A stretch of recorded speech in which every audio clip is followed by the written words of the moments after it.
And we're live. What's going on, D-Bags? Hope you guys are doing well. Back here again with another episode of the Detox Podcast, episode 91, actually.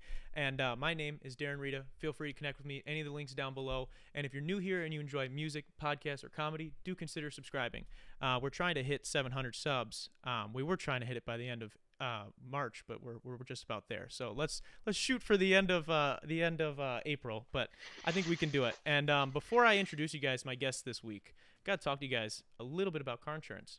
These days, it seems as if we're able to do more and more from home. So while you're at home, why aren't you saving money on your car insurance? Your hometown agency, Kenosha Auto Insurance, has specialized for years in simple, hassle-free car insurance using the latest and touch-free technology to help you and your family get the best rates. So what are you waiting for? Give them a call today at 262-448-4141. That's 448-4141, and the website is kenoshains.com. It should be on the screen right now. One last time, that's 262-448-4141.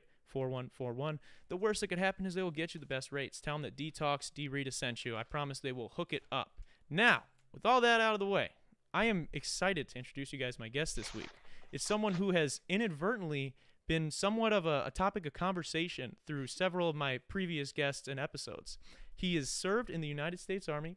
He previously was the soccer coach and athletic director at the old college that I played basketball at, that I reference far too much on this podcast, UW-Rock County, which is now part of Whitewater. And he is currently an instructor over at St. Anthony's College of Nursing. So he's here to give his perspective on some of the events that we've talked about in the past.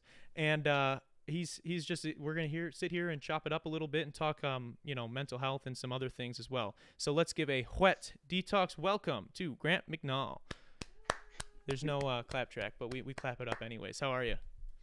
Pretty good, Darren. How you doing? I'm doing well. I'm excited to be here. 91 weeks deep. You can't complain. But I really want to thank you for being here, honestly. I know I was telling you off air that, and I mentioned it in the intro there for a second, we've inadvertently sort of talked about you, but not really talked about you, if that makes sense, where we've talked about a lot of teammates that I've had out here on the show have mentioned their grievances with like things that had happened while we were at UW-Rock County. We had Jamal on not so long ago, and he explained his whole situation that happened. And, I appreciate you even being willing to come on air and talk about everything from your perspective and just be, honest and authentic about it. Mm-hmm. That's literally, all I could ask for as a host is someone who's willing to do that. So I just wanted to let you know that I respect that, and I'm excited to get into it. So before we get into that Jamal situation, and we're not going to rehash it the whole episode like we talked about off air, I do want to understand your history with U-Rock, because it's a storied one, correct? When does your history start with U-Rock? I wouldn't quite say if it was storied, but it started in 1992 after I'd gotten out of the Army, and I enrolled at school at UW-Rock County. And in high school, I was what you'd call a good athlete. I was good at every sport, great at none. And it was something that I missed. And when I went through my SOAR session, just like all you guys do, they'd have like this interest form. Are you interested in anything? And I was like, I'm interested in playing sports. And so I checked soccer, basketball. Turns out they don't have much use for a 5'10" post player in basketball. Yeah, it's tough. There's not a lot of those around. So no. Well, especially in that time, because that's actually when U-Rock basketball was on the ascendancy. They were like nationally ranked and stuff like that. Oh, wow. Yeah. Wow, yeah. So 5'10" center's not going to cut it there. Nope. No. But I had actually never really played soccer, but the coach gave me a call, and they were building the program back up. He had just introduced it in 89 or reintroduced it in 1989, and invited me to come out for the team. And I instantly fell in love with the game. At that point, I'd only ever really played soccer in like gym class. I played some when I was in the Army, but I instantly fell in love with the game. And it was one of those natural sports for me. While I joked I'm only 5'10", for a soccer player, that's pretty tall. No, I just gotten out of the Army, so I was a pretty trim 185, and I still had fairly decent sprinter speed. So it worked out really well. And he put me at defense and just said, don't let this person score in front of you. And they seldom did. My first year, I made all conference honorable mention. I kind of became the unofficial team captain. My second year, I was team captain, having a really good season. Then I had a season-ending injury. Then from that point, I served as the assistant coach for a number of years. And then I stepped away to kind of be a head coach in one of the youth programs where I could finally run my own program. Excuse me. And then in 2003, I was named the head coach, and I was the head coach from 2003 until the fall of 2016. So what other I know if you don't mind talking about it, what was the injury that you suffered? I dribbling the ball, and a guy kind of tried to slide tackle me down. He held my, it's just one of those freak things. He held my foot between his legs. My weight went one way, my foot went another. Look, I was broke and I didn't have insurance. All I knew was I hurt my ankle. Yeah. Really bad. Never really had it checked out until, I don't know, 10, 15 years later. When I was having some foot problems, I had an x-ray, and the doc's like, you have a chip of bone just floating in your right ankle. Oh, I'm yeah, like, that's oh, not good. that would explain probably what happened back when I played soccer. Okay. But, too, with the seasons being so short at a school like that, one injury can take you out for the rest of the season. Yeah, definitely. And it was my second year.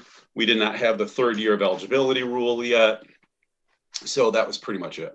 So what then from that then obviously you suffered the injury and you're not able to finish that season then what made you were you always interested in becoming a coach and then possibly an athletic director? How did you decide, and when did you decide to like make that sort of jump? Uh, so when I was playing, again, I keep in mind, I had been in the Army for 3.5 years. So even though I was, a freshman in high school, I was 22. So I was a little bit older, a little bit more. I'm hesitant to say mature because I still have the sense of humor of a 12-year-old. But as far as responsibilities and taking what was happening serious, I was a little bit more mature than some of my teammates. And I had that interest of just, helping out. And it's also kind of one of those things of like, well, my eligibility's gone, but I still want to be a part of the program. So I just kind of volunteered as the assistant kind of equipment manager type thing. And, the coach started to give me more and more responsibilities, starting a practice, helping out with a practice, things like that. To the point where I was getting some fairly decent experience with him. And like I said, then I was asked by one of the youth clubs. They were kind of I want to say in the late 90s in Janesville, there was like a split of like the youth soccer clubs, and the kind of the new upstart was looking for coaches. And it was one of those weird things. I'm wearing a soccer t-shirt in the gym and somebody says, do you play soccer? I go, yeah. Did you coach soccer? I go, oh, not really. They're like, would you be interested? And so I worked with one of the youth clubs, and again, they kind of gave me a chance to develop, my style of coaching, things I'd like to do. They sent us to coaching clinics to get some certifications, and at that point, like I said, yeah, I was like really interested. I really enjoyed it. And then the former coach, my mentor, asked me out to dinner one night, and he's like, hey, I'm just, my kids are getting older and I'm thinking about giving it up. Would you be interested in taking this over? I was like, yes, I would. Wow, that's cool. That's cool too, from a perspective of like, you played there you went from a player to helping out and then being able to get offered that position. That's pretty sweet. Yeah. So how long do you coach then before you start ever thinking, and maybe you weren't really thinking of it, but how did the whole athletic director position get brought onto your plate? So it would have been around the fall of 2012 or so. And we'd had 3 different athletic directors during that time frame. The first one, the fellow's name was Pete Morey. He was the athletic director when I played, and then he kind of retired. And then we had another athletic director, because also most of the time they had you just weren't the athletic director. You're the athletic director and another coach. You were the athletic director and like the HES instructor, like who would teach like the health and exercise science. It was usually like a combo position. So when I came back in, our athletic director, his name was John Sanka. He was a great guy. And he was also an HES instructor. And as he was getting a little bit closer to retirement, he wanted to focus more on his instructing. And then one of the first times, they hired somebody who was just the athletic director. He was retired, and his name was Wilson Leong. And you might recognize him from years of, he was a basketball referee. Okay. You might look at him sometimes and say, hey, I think I remember seeing that guy at a game something. Gotcha. And he was a fantastic, very well organized guy. But again, he was like recently retired. So he did it for a couple of years. And then at that point, I was one of the most tenured coaches in the league. I'd been around for 10 years. While my organizational skills were never quite, I'd say, the greatest, my knowledge of the conference, my knowledge of kind of how UROC works, the politics were all pretty good. And one day, again, he just kind of asked me, he goes, would you be interested in this? And I was like, yes. Because kind of getting at that point, about 2013 or 14, I had just started my job at St. Anthony's College of Nursing as a full-time job. And I knew that being a part-time junior college soccer coach and a full-time college level instructor at a different institution weren't really going to go together, because that was my real job. And if like we had an away game that I had to be in Baraboo at 5, and they added a meeting late to my schedule, well, my priority is going to this meeting. Yeah. So it was like every year, every fall, I was just wrecked with anxiety of what's my schedule going to look like? What's going to happen? And I had a little bit of play of how to schedule some of the games, but I didn't want to have all that pressure. I was going to say too, that's got to be tough with, a position like that. Obviously, we don't have to get into like pay and everything, but it's a small school. I'm sure they can't, they don't have a lot of resources to be giving you to make it this position like something where you should drop everything else that you're doing to do this, Exactly. which I think has got to make it pretty tough, especially when you're juggling other jobs, because you got to keep the lights on for yourself, Yeah, no, exactly. And anybody who's coached for a long time at like the 2-year schools will tell you that basically when it comes down to it, they're doing the job essentially for free if you're doing it well, because you're out there recruiting, you're doing practices. We'd get paid a couple $1,000s a season. Yeah. And when it, like I said, really comes down to, you're just about doing it for free. You're just about doing it for the love of the game. Yeah. And so with the athletic director position, I looked at it as a way for me to continue to be part of the UROC family that has meant so much to me.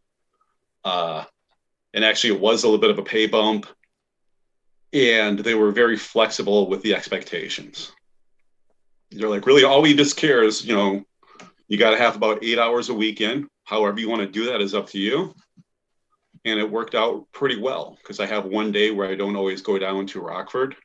Mm-hmm. And that was the day I'd come into the campus and do my work and get things set up, and then be present for games and stuff like that. What kind of what's like the day-to-day look like for an AD at a small school like that? What's like your emails? What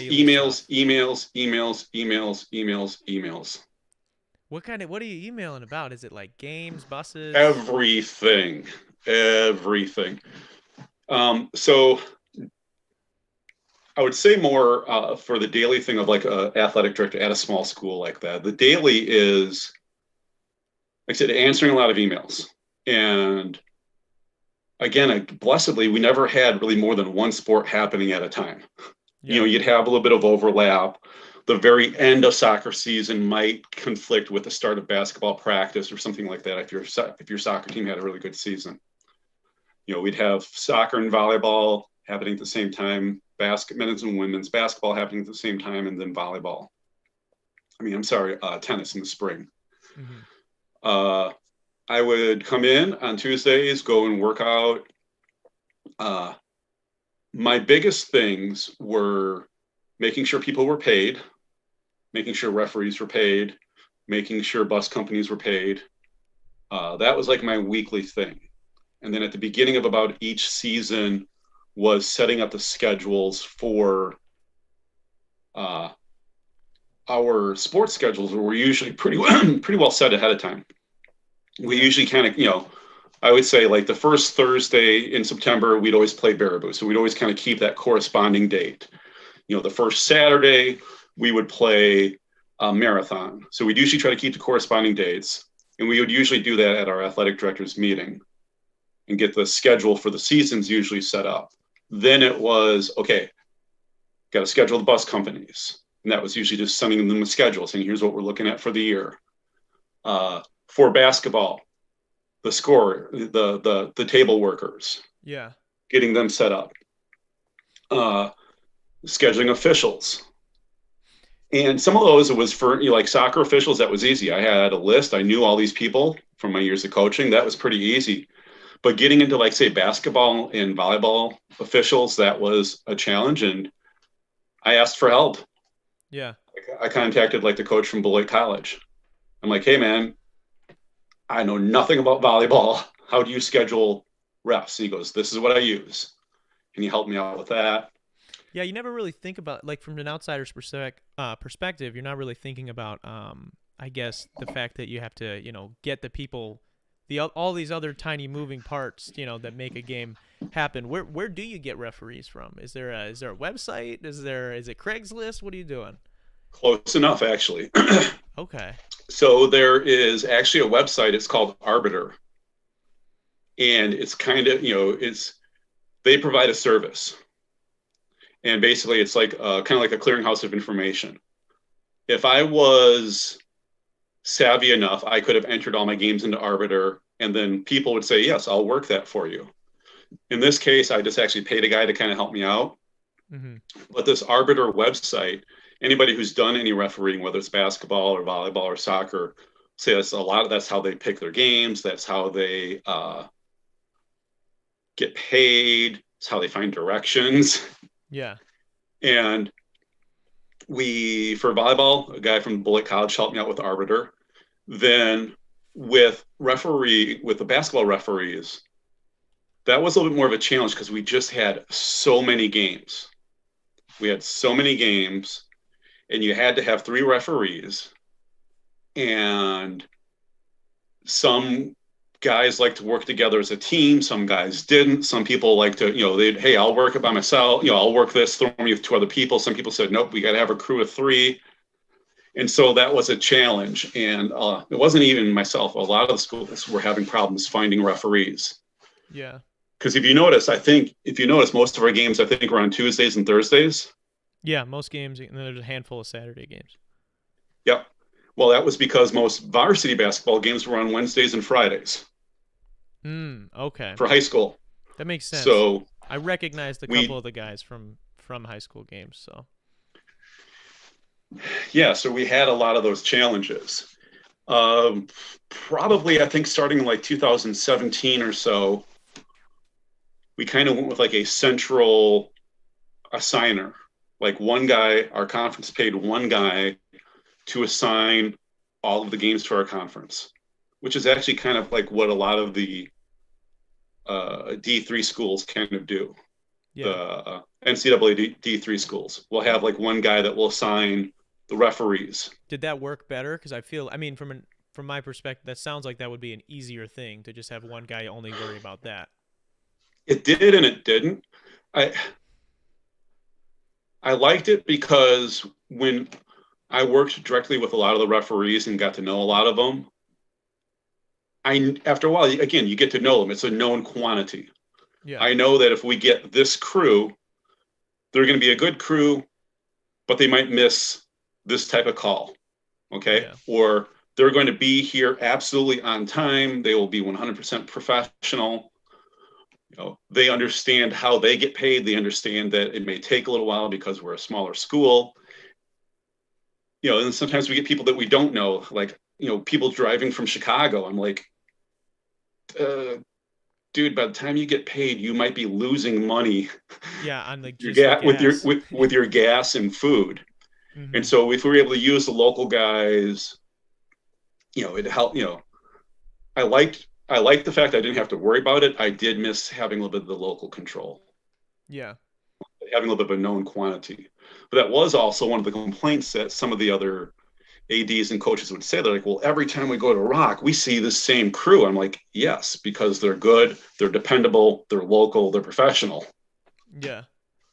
But on the other hand, having a one assigner, if the nightmare for any AD at that small of a school was one of your referees getting injured or sick. Oh yeah, I could believe And that. then you're just running, you've got 2 hours to game time and you're running through a list. I need a sub, please, God help. I need a sub. Yeah. Who makes With the who makes, not to cut you off, who makes like those, you said like people would maybe sometimes complain about you guys having the same refs. Who's like not obviously not names, but like who's complaining about this stuff, and then other coaches, where are they voicing these complaints? Is it just to you in passing, or is it like, are they bringing that to somebody? they would go to their AD, you know, you know. So at about this time when I was the AD, UROC basketball was a powerhouse. Mm-hmm. We had the previous coach, uh, Scott Lee, who won state championships, had really good teams, and blew a lot of people out. And we know what happens sometimes when you have people that lose. They might be a sore loser. Well, if it wasn't for the fact that UROC always uses the same refs, maybe we would have won this game. Things like that. Yeah. Oh, okay. You know, anybody again who's coached, you kind of look for that. Well, it wasn't really our fault we lost. It was fill in the blank. Yeah. We'd get blamed. If it wasn't for the fact that UROC's gym was so much smaller, if it wasn't for the fact that UROC's basketball the floor surface was a multi-purpose instead of a wood floor. Yeah. They use Nike basketballs instead of Wilson basketballs. Okay, so you just kind of people just making excuses and whatnot. That's interesting. And you mentioned like the AD meetings that you guys would have to I guess determine the schedule and whatnot. What is it like a thing where you guys meet? How many times a year do like ADs meet in a small like conference like that? Basically, we would meet twice a year, once in the fall and once in the springtime. Okay. I had a hard time making it to the fall meeting because they would always schedule it, excuse me, on a day that I had to work at my real job. Yeah. Yeah. So the spring meeting was where we would do a lot of the work. Mm-hmm. And going over things of like budgets, if there were new bylaws to get passed, things of like, say, the third year of eligibility rule. That was something that happened shortly after I took over as athletic director. What was the reason for that? And for people that don't know, they're at these smaller schools, you used to only be able to play for 2 full years of, as long as you were eligible with your academics and whatnot. And then it was, I'm not sure what year exactly, I'm sure you'll let me know, they switched that to 3. Yeah, I think it was about 2014 when that became a real thing. So the idea was, first off, when we talk about junior college, there's a lot of times if you watch, like right now, if you're watching Division I basketball, you might hear of like a guy on a team who was a junior college transfer. There's certain junior colleges, or that one show, is it Last Chance U? It has like the junior college football program. Yeah. Where there are guys that their goal is to go to a 4-year school. Mm-hmm. And for whatever reason, whether it was money, academics, maybe they just needed additional year of playing, they go to a junior college to try to sort that out. Even though we were a junior college, we were never really considered like those transfer mills, that type of school. So for us, it was all about student engagement and student participation. We recognized that most of the students that would be coming to the UW 2-year schools usually were there because of finances or academics, and maybe they could only go to school part-time. And so it used to be, once upon a time, you had to have like 12 credits. Then we lowered it down to 10 credits, and eventually we lowered it to 9 credits. So you could still be legally and technically a part-time student, but still be able to play athletics. Yeah. So if somebody was like going to school part-time, taking the 9 to 10 credits, they would still probably need another year at UW-Rock to get their associate's degree or to meet the minimal transfer requirement. And so we'd see a lot of guys that as soon as they're done playing basketball or done playing soccer, they would just disappear. And they're so close to getting their associate's degree.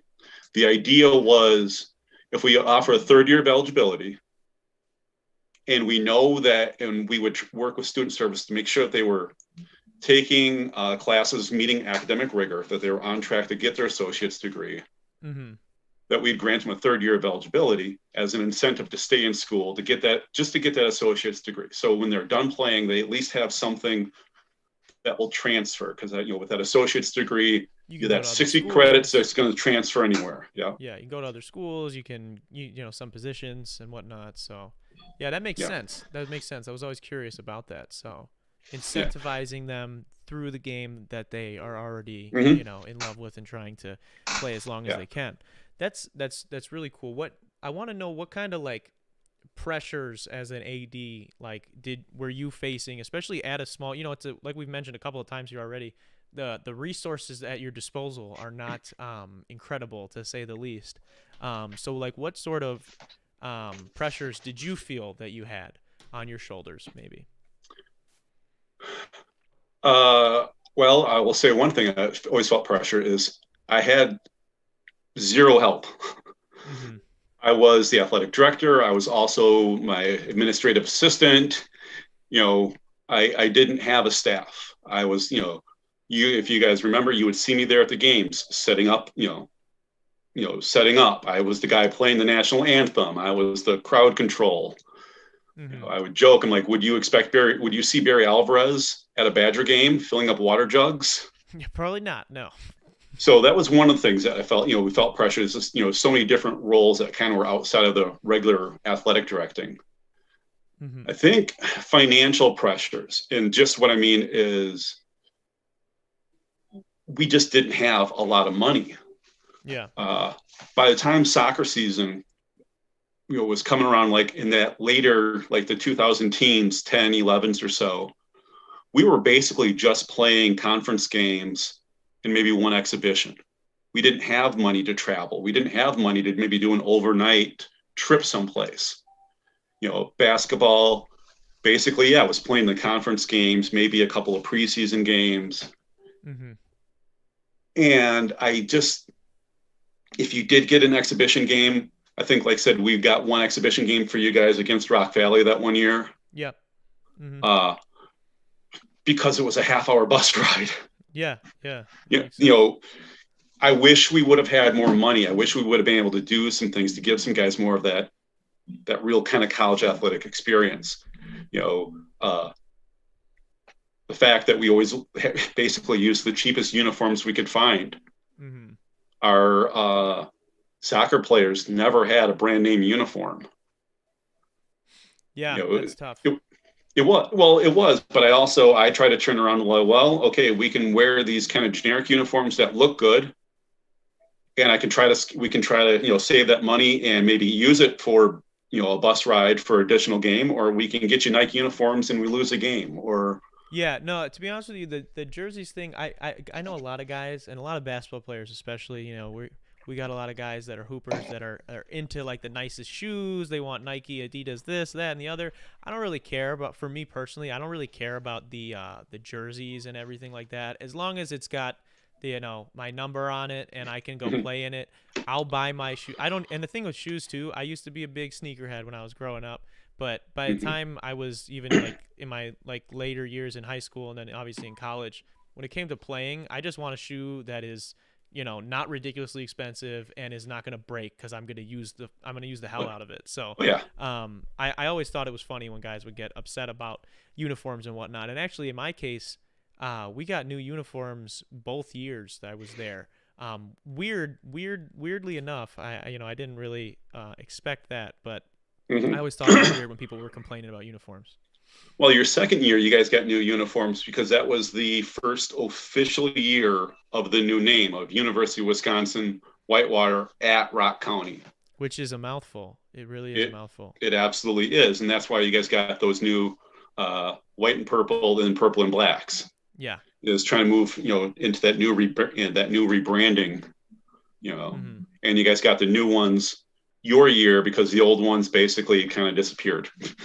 Yeah, that makes sense. When it comes to like the budgeting and whatnot of like schools like that, is it when you're the AD then and you don't have anyone to help you, is it like solely up to you? Do the other administrators maybe like kind of try and give you advice or nudge you in one way or the other, or how does that work? First couple of years, we had a person who was they were basically our campus CFO. Okay. They were a dean, but they're kind of like, our CFO, the chief financial officer. Okay. I worked with him a couple of times. He's like, you got to make a budget. I'm like, how do I make a budget? Yeah. He goes, well, you ask your coaches for what they want and have them give you a budget. Then you put it all together and then you make a budget. I'm like, you still really didn't answer my question.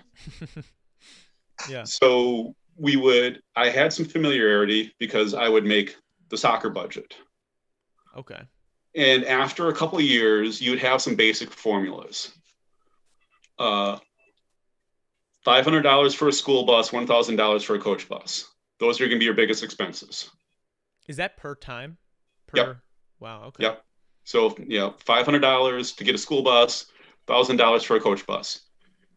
So if you have 7 away games and you're like, well, we're going to spend money in coach buses, $7,000 for coach buses. How does asking for, if I'm let's say I'm the tennis coach and I'm like, well, Grant, I need $7,000 for the season, whatever, from my athletic director. How does that work if you take that then as the AD and bring that to the CFO and they're like, yeah, Grant, that's not happening, dog. Like how does that conversation go? So actually the CFO, he just kind of helped me with how to calculate and stuff like that. What it actually did was it went to student government. Really? Yes, student government was solely in charge of approving the budget, which led to a couple of arguments sometimes where, again, I'm trying to be patient and understanding. And that's one of the reasons why we had always talked about it. It's really important to get involved with student government because they basically are solely the ones in charge of distributing what they call the segregated fees. Yeah. For example, there was one year that I submitted the budget, and for like this, I'm not even going to lie, for the basketball teams combined, it was about $25,000 for travel expenses. Okay. Again, if you're figuring $1,000 for a coach bus, we tried to have like, okay, if it's over an hour and a half, let's take a coach bus. If it's under an hour, we can take a school bus, and we'll look silly, but we'll save some money. Mm-hmm. So we kind of had that worked out. And at the time, the guy who was on student government, when the president said, well, wait a minute, why don't they just rent a 15-passenger van from Enterprise for half the cost? And he thought that was a great idea. And he got the student government to basically slash our travel budget in half. What he didn't realize is that who's going to drive the 15-passenger van? I'm not driving the 15-passenger van. I don't have a CDL. Yeah, you're not gonna. That wasn't in my contract. Yeah. As it wasn't in my contract. Additionally, they didn't. He made this decision without realizing that it was actually against the UW policy for coaches, to drive. So he basically made this decision without doing the research behind it. So we had to kind of fudge some numbers there a little bit. Is that regular for student government? I don't know, obviously, with other schools and whatnot. Maybe that is regular for like the smaller schools, but is that normal to have like the kids that are going there have like the power to determine what's going on with the segregated fees? At the 2-year UW schools, yes. Wow.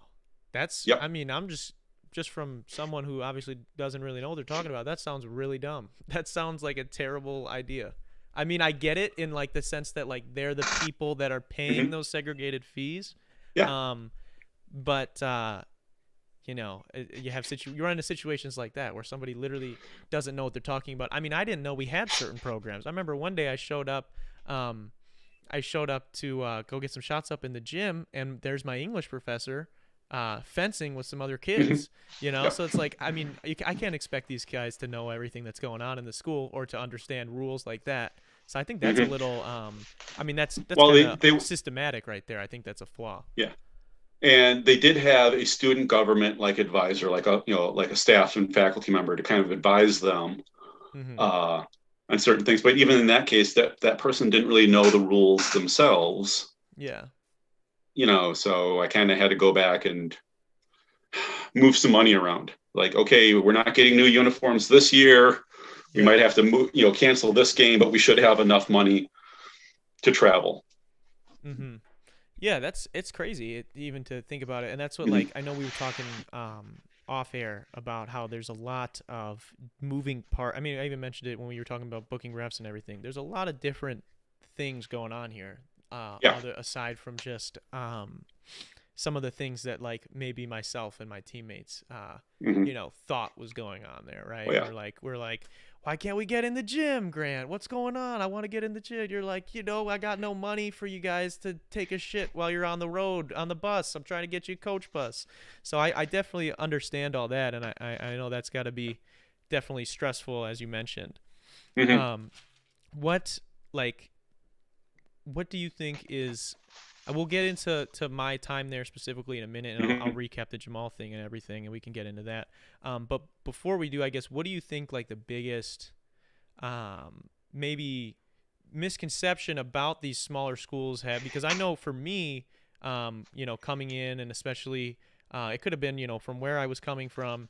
When I got to the school, and I'm dealing with just the athletics in general, you somewhat anticipate it to be one thing, and then it is another. So I guess for Mm-hmm. you, what was kind of like the biggest where like you try to, I guess, mitigate that as much as possible, where it's like try to not build people's expectation. I don't want to say it like that, but like what's an Okay. No, I get expectation you. that you feel like was maybe um that a lot of people had that was maybe not true?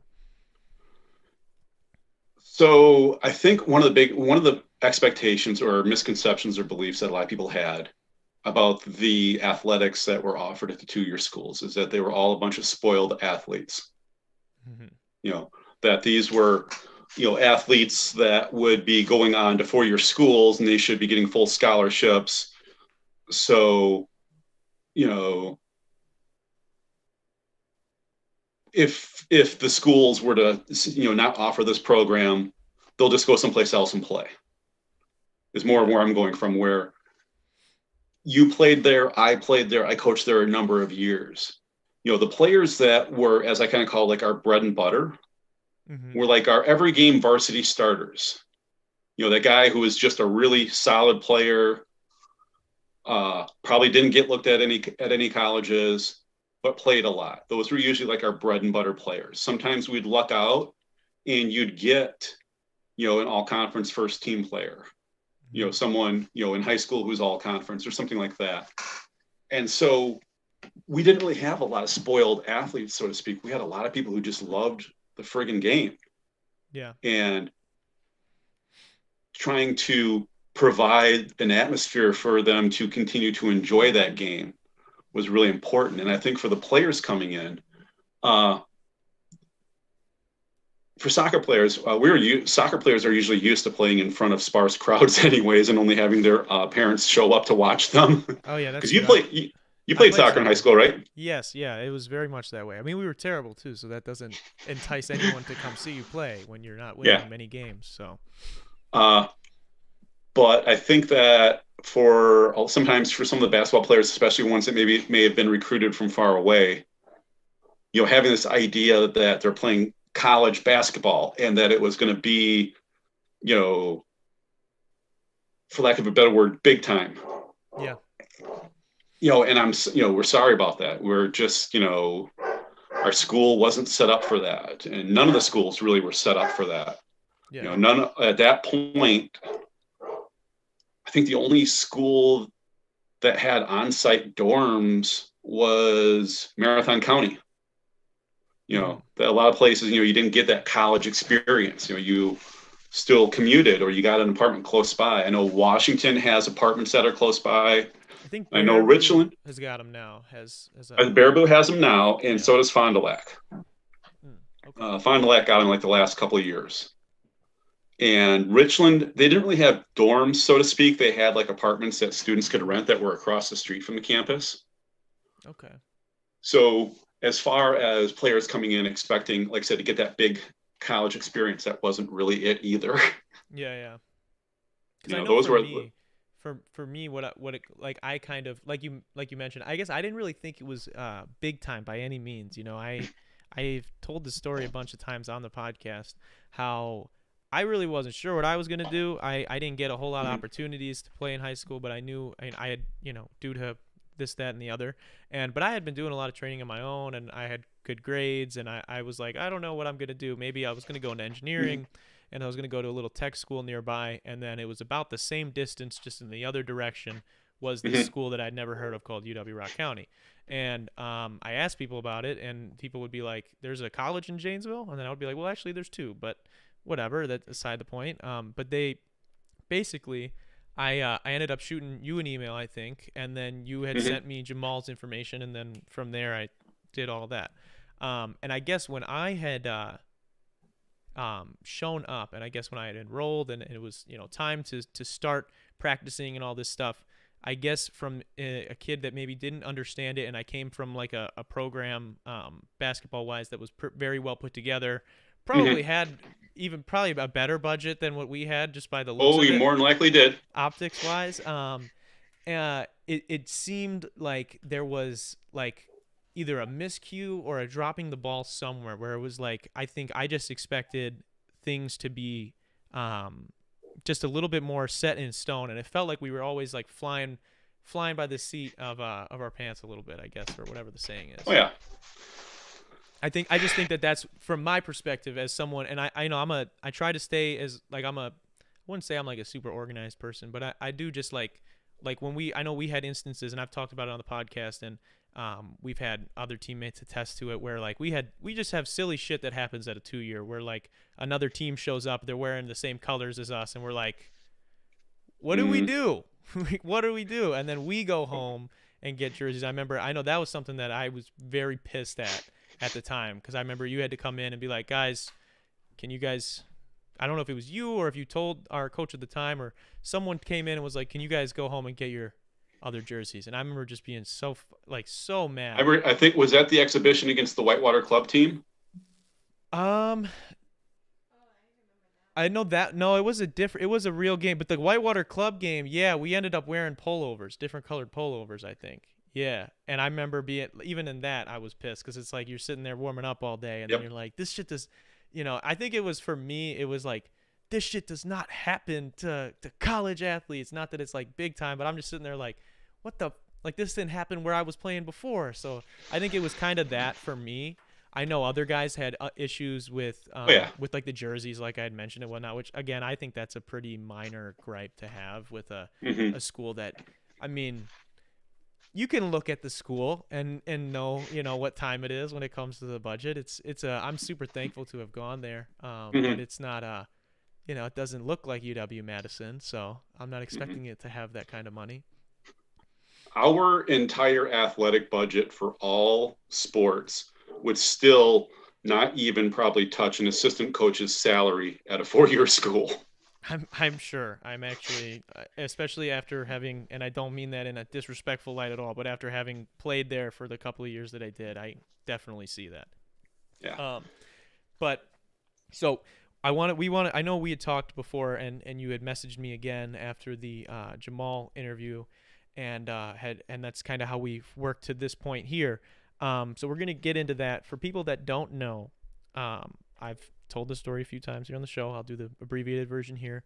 My previous coach at UW-Rock County, my first year, his name was Jamal Mosley. He was on the show. You should go check out that interview if you want to know the entire story from his perspective, and him and I talk about the whole thing. Basically, he had an altercation with the referee, him and his son, ended up in him not coaching us anymore, and him dealing with some other stuff in the court system.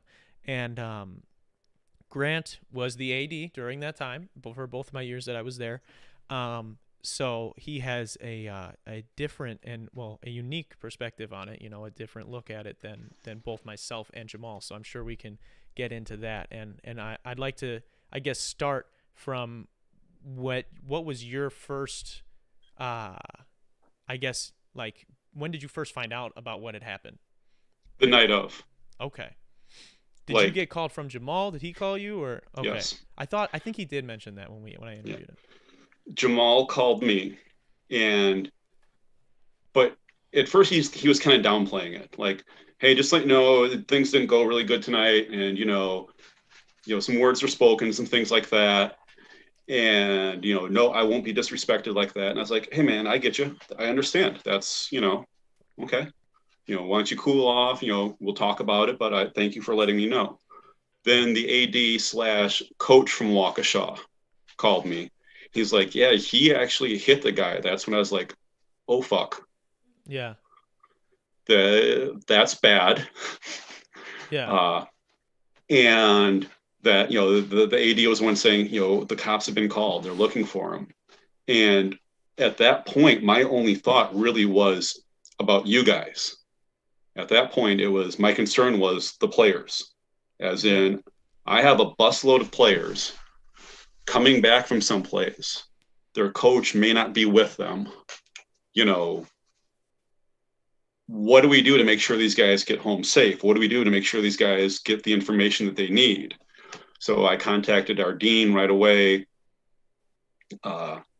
to kind of work out, what do we do? Like I said, that was above all, that my concern was for you guys, for the players, Yeah, that's crazy. So it's crazy to me too. I mean, obviously, and I talked about this with Jamal, that I think it's pretty insane because Jamal even said we waited around for a little mm-hmm. bit, not a ton of time, but we waited to see, okay, do they need a statement, whatever. Mm-hmm. And as Jamal said on the show and in the public court system, like it wasn't him that was hitting anybody. So yeah. I think that's incredible to know, and I think that had also played a huge role in what ended up happening when you get a coach or the AD calling you saying, yeah, this guy hit whatever, because that was the headlines everywhere. That's what people were. I remember coming home that weekend to play back home, and I have past coaches of mine being like, hey, what's going on with this? And I'm like, dude, I don't know yet. I don't know. But so you get the call from him. Mm-hmm. You're worried about what's going to happen with us. And then I explained when I had Jamal on that the next day when we all got to the gym for practice, essentially, you and our dean were waiting for us Kristen. at the scorer's yep. table. Yeah. Yep. And it was at that point that we, again, were telling you guys what we knew, and kind of what the university's stance was. And at that point that Jamal wouldn't be coaching anymore. And there's part of me that, understands. There's also part of me of like, what happened to due process? Yeah. But I think the fact that he was, technically speaking, arrested and released was enough of in the professional world, they talk about things of like risk aversion, risk control, or what have you. Mm-hmm. And at that point, with him, being, having to go back to give a statement, to technically be arrested and things like that, that it was enough risk that it wasn't worth the risk reward, was not going to be worth it. So did the university make up that decision? They decided that? Yeah. Yes. Okay. So, and not even so much the university. So when we talk about our program, our schools, you have your individual campus. And then at the time we had kind of what was called Central, one unifying body that was in charge of the 13 schools. And so this kind of came handed down from Central. Okay. That where's he Central wouldn't located? Be is that like at one of the universities, like the biggest one? In Madison. Oh, okay. It's I don't even actually know specifically where, but it was in Madison. So it kind of came down from Central that he wouldn't really be welcome back. Wow. And I was kind of like, well, what about due process? They're like, yeah, the liability. I'm curious. The liability. As to what, well, I get that, I guess, Mm-hmm. from their perspective, but I am curious as to what, either them or if anybody else, above yourself, or as it was coming down the pipeline, had any idea of like what, like any course of action for you to take as the AD or the school to take for that team, like, what are you going to do? Oh, just kick the head coach out. He doesn't have an assistant because it's not like we could pay assistants. He wasn't Well, making a ton anyways. And we gave him. We told him, please get an assistant. It's always a good idea. Yeah. But yeah, he didn't have an assistant coach. So, and that was kind of the thing I was kind of going back with. Like, I'm like, well, if he's gone, we may not be able to continue the season. And you guys were rocking. Yeah. You guys were that was having our first loss. That day was our first loss. Yeah, you guys were having an incredible season. And that's when we're like, okay, it's not fair to you guys. And we need to come up with a plan. So that's when we were kind of working on getting the replacement coach. That's why, I stepped in and coached those couple of games. Undefeated, right? You were undefeated. I was undefeated, but also I basically said, actually, no, I will take some credit. I had a couple of ideas. Yeah. I thought I gave a really good pep talk on the first game. You know what I honestly respected? I don't know if I mentioned this during Jamal's interview. I think I might have. When you were there versus when we had someone end up coming and stepping in, who shout out to him, I appreciate everything he did as well. When you were there, you at least, had watched our games. So you were like not going to just let somebody from the 15th spot that maybe had never suited up just come sub themselves in for somebody. Cause that's what happened after you were not able to come with us to away games and shit. You have things to do. When we had someone else step in, it was a free for all of like, not to just be arrogant, but I'm just having people sub themselves in for me that were never at a practice. So I'm like, hey, what's going on here? Yeah. But no, so don't give yourself a little bit of credit. You at least kept the flow of things. Obviously you're not going to replace somebody like a Jamal in a day, but you at least respected what was going on. Yeah, and you got to keep in mind too, I have zero experience coaching basketball. Yes, I've been to your games and watched things, and I knew that you guys played an up-tempo style.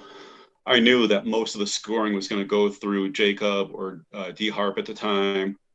We also had that transition where Brandon Alexander wasn't going to be playing anymore, and I think JJ Scott was coming back in, so I knew there'd be a little bit of ebb and flow in that regard.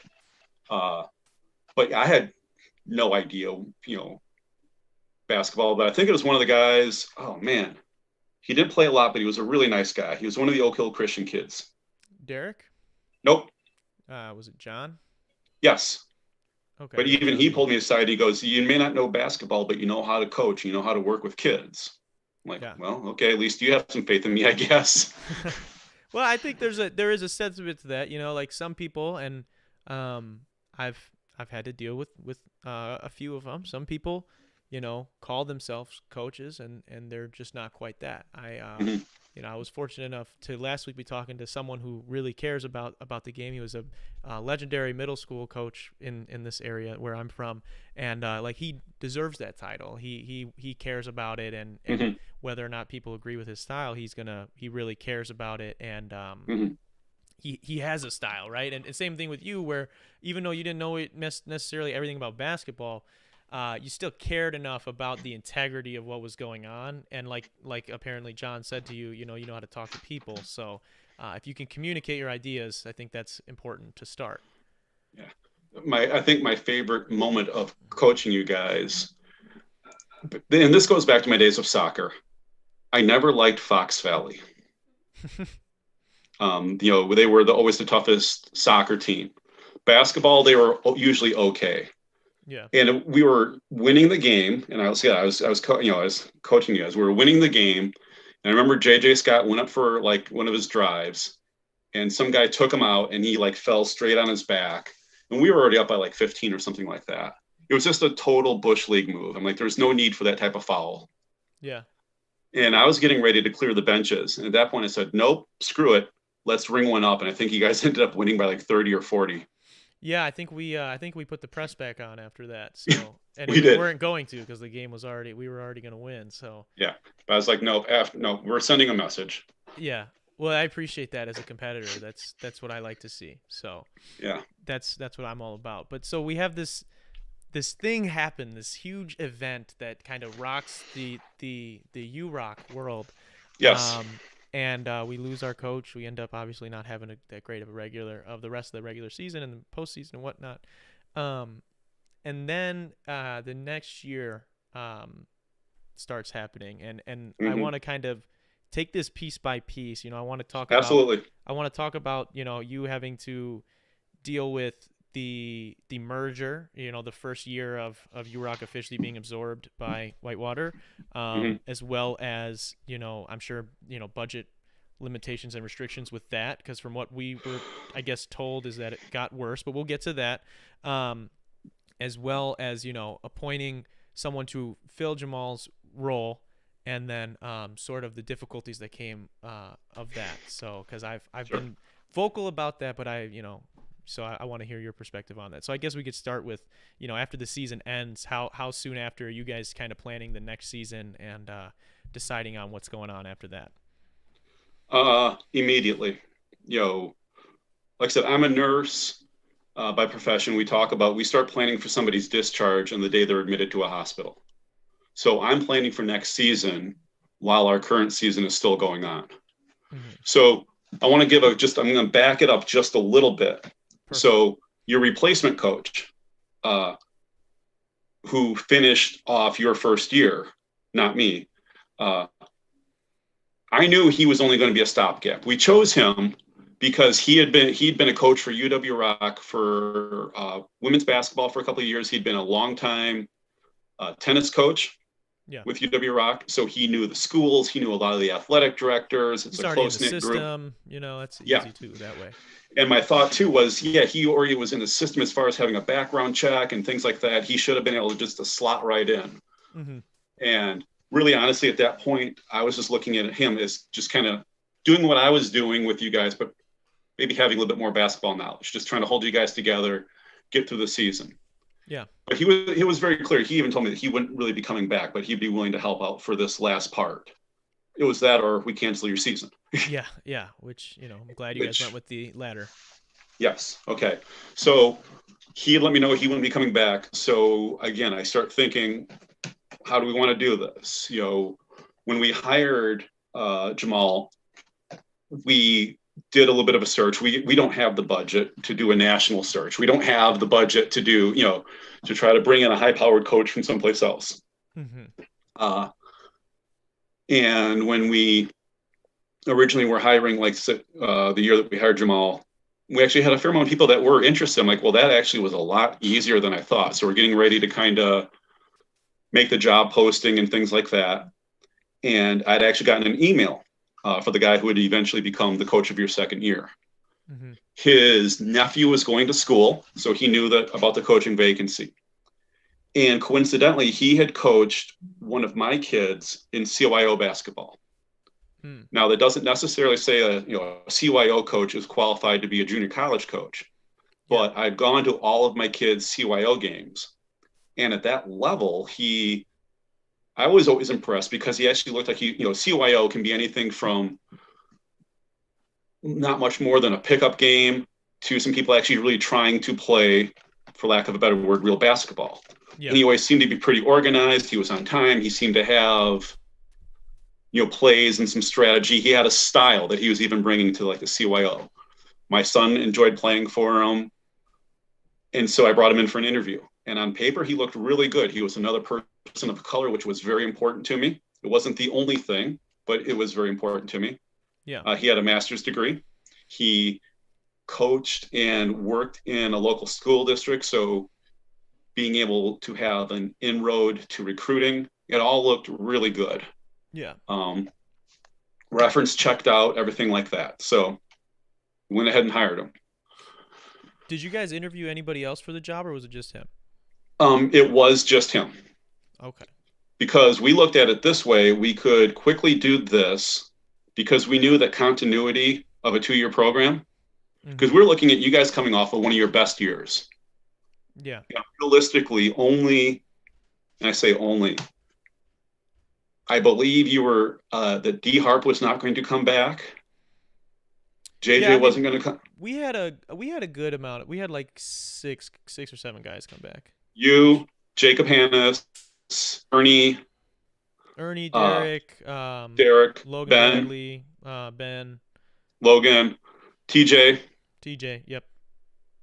So looking at that, I'm like, that's enough players to challenge for conference as it is.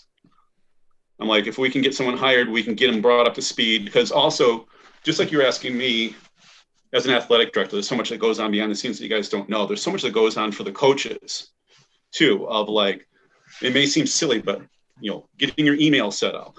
That was always one of my challenges with Jamal. Yeah. He never got his UW Rock email really set up to functionally work. I'm like, dude, you're part of a group email. Why didn't you respond? Oh, I don't check that. Gotcha. That was always a challenge. Trying to get him set up with those things, show him how to schedule the gym, get him familiar with everything. These things ended up being a challenge for the next guy as well, from my experience. So well, and that's what I'm saying. So that was our hope, is we could get him hired very quickly, bring him in, and give him basically have all summer to mentor him. Yeah. To try to get him brought up to speed. So when the season starts, he's got this core of players returning. Hopefully, maybe he could. I asked him, you got a couple of people you could probably reach out to see if they might be coming. And he goes, I can look at that. On paper, it seemed like it'd be a perfect fit. Well, I will say this. Just from everything you described, and, it sounds like on paper he would have fit perfectly. I remember, I do have to note this, though, because I think we had a conversation about it after the season and everything, that when I first met him, me and the other team captain at the time, when you guys, I don't know if you guys were interviewing then, or it was just like he was just coming to check out the facilities and whatever. I don't know how far along the process was at the time, but I do remember specifically being like, I don't know about this guy. He seems very nice, but from what he just showed me, I don't think he knows what he's talking about. And I don't. That's I remember that conversation with you very well. Yeah, I just have to put that out there because I've told people that, and they're like, well, why would anyone ask you in the first place? And I'm like, honestly, I don't know, but I respected that you came to me with it, and I just had to put that out there because it would eat at me if I didn't, and and then it ended up later things transpired that made it worse for me with that person, but you could even look at, say, like, so it didn't take very long for us to realize that he was not a fit for our school. Yeah. That, things were happening that you just don't expect to happen. For me, and this comes again for me from a logistical standpoint, canceling practices, trying to schedule a practice at the drop of a hat. Those are things that we can't do because, again, you were asking about some of those challenges, like as an athletic director for like that. At about that time of the merger, so that would have been your second year of the merger, both UW Rock and UW Whitewater proper looked at our gym as a way to generate revenue. If it wasn't being used for student activity, they could rent it out. Yeah. And so, that schedule is like sacred. And that was something that I always ran in conflicts with every basketball coach that I worked with, that the schedule was sacred. You schedule a practice, you got to have a practice, and you just can't show up and say, well, hey, we want to practice now. Yeah. Because there might be a Zumba class in there. Yeah. And with the merger, you mentioned that too. I want to make sure we don't skip that. I'm sure, because I remember too, actually might have been even like the same week when I had met the coach that ended up being the coach the next year. We gotta have like a alias name or something, so I don't have to keep saying it that way. Let me think. What would be a good name, McKenna? You got anything off the top of your head we could just say for a Frank? Frank. Let's do Frank. So from now on, if we refer to someone as Frank, that is who we're talking. That is the coach that was there for my second year at URock. It was like the same week I remember that I met Frank. I met the AD. You had introduced me to the AD at Whitewater, the actual AD. And I know that there had to have been probably some difficult conversations with Whitewater in general, and I'm sure probably some tough things to deal with athletic-wise as we merged. And for us players, I will say it just made no sense into how it worked because we were like, wait, bigger school takes us over, that means we get more money, right? And that's not what it means, which we found out very fast. But it also meant that we could not, years prior, we were able to kind of, we had a little bit more leeway. I know you said the schedule with the gym was rigorous, and it was, but we had too, if there ever was time where no one was in it, it was like, okay, basketball players go in and get some shots up. Mm-hmm. And when Whitewater took over, that was, man, did we get in some arguments with janitors? That was Yes. a constant battle. Yeah. But Yes. so for you, what was like the merger scenario like? What was that process like, athletics wise? So do we want to move on to that, or we want to finish with Frank? Oh, I feel like Frank, Or are they both? I guess, well, with Frank, I think I have more that I'd like to say about that. But I figured, the merger happened as Frank was, we already explained how he got there. So I guess the merger also happened at the same time. Let's go back to, because I think one of the things we kind of talked about is we really didn't want to talk about like the downfall of athletics at all of the 2-year schools. Yeah. So we've kind of set the time frame that Darren, you were there basically, at the fall of Rome, so to speak. It was literally the last year was my Yep, last year. It literally was. So as we're talking off air, the things that started this happened nearly 10 years before you even came to school there. Yeah. And that was the recession. So we had the big recession of 2007 and 2008. So something you need to know about 2-year junior colleges, whether it's a school like UW-Rock or if it's like a tech school like Gateway. Yeah.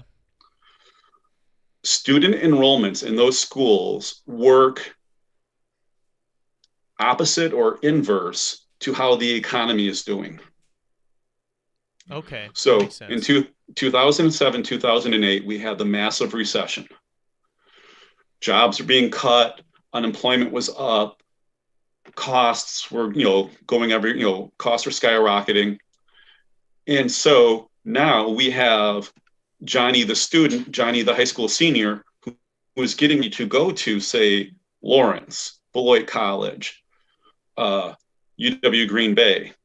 Yeah. And now they find out that their whatever their student fund that their family been putting money into lost half its value overnight because of a stock market crash, and that their dad lost a job. Well, now perhaps going to UW Green Bay or going to, say, Beloit or Lawrence isn't feasible. Yeah. So in that time frame of 2008 through about 2011, UW-Rock and most of your 2-year schools were having record enrollments. You couldn't park at UW-Rock. Wow. They had crazy.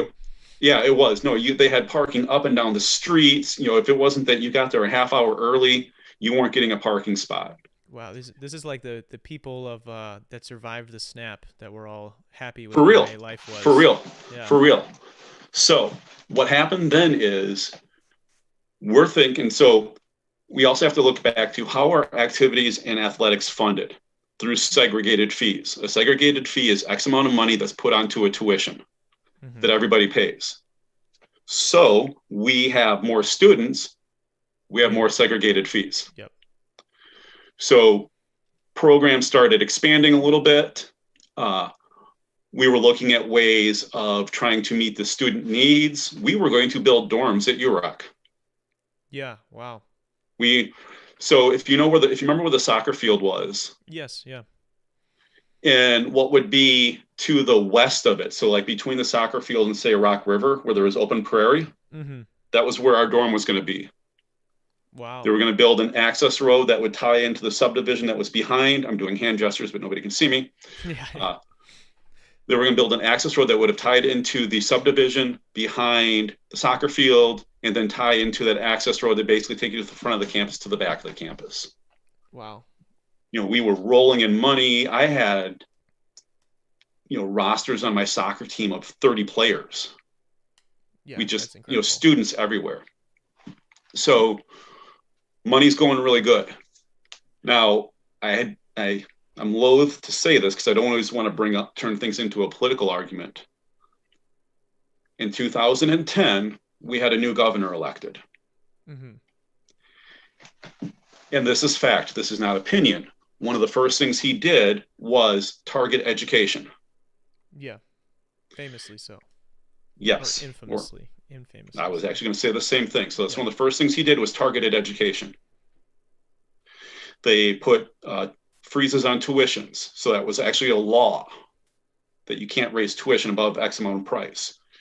They set caps on fees, which on the surface sounds good. We're going to save students money. We're going to save families money on fees.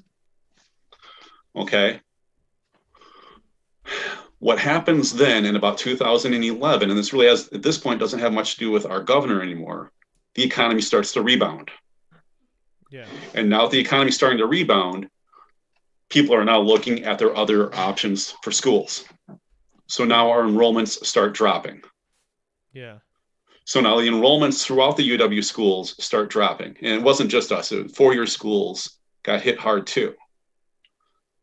But the two-year schools didn't have enough money in reserves. We had enough operating. We could operate, but say UW-Madison, they have millions of dollars in reserves and endowments and funding.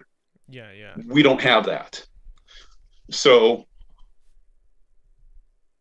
we're looking at having to either drop academic programs or find ways to save money. So starting in about 2012 and 13,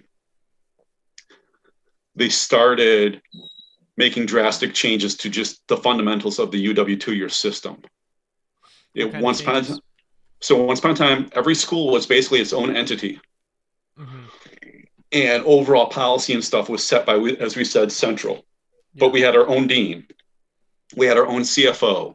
We had our own university relations, our PR person. So every campus had its own individual feel. They went to then a regionalization model. Basically, they split the 13 schools into 4 quadrants: Southeast, Southwest, Northwest, Northeast, with one dean, one CFO, one PR person per 4 quadrant. Oh, okay. So it was basically, a contracture. Yeah. We were able to maintain athletics and things like that, but at that point, budgets start going down. We worked that way for a couple of years.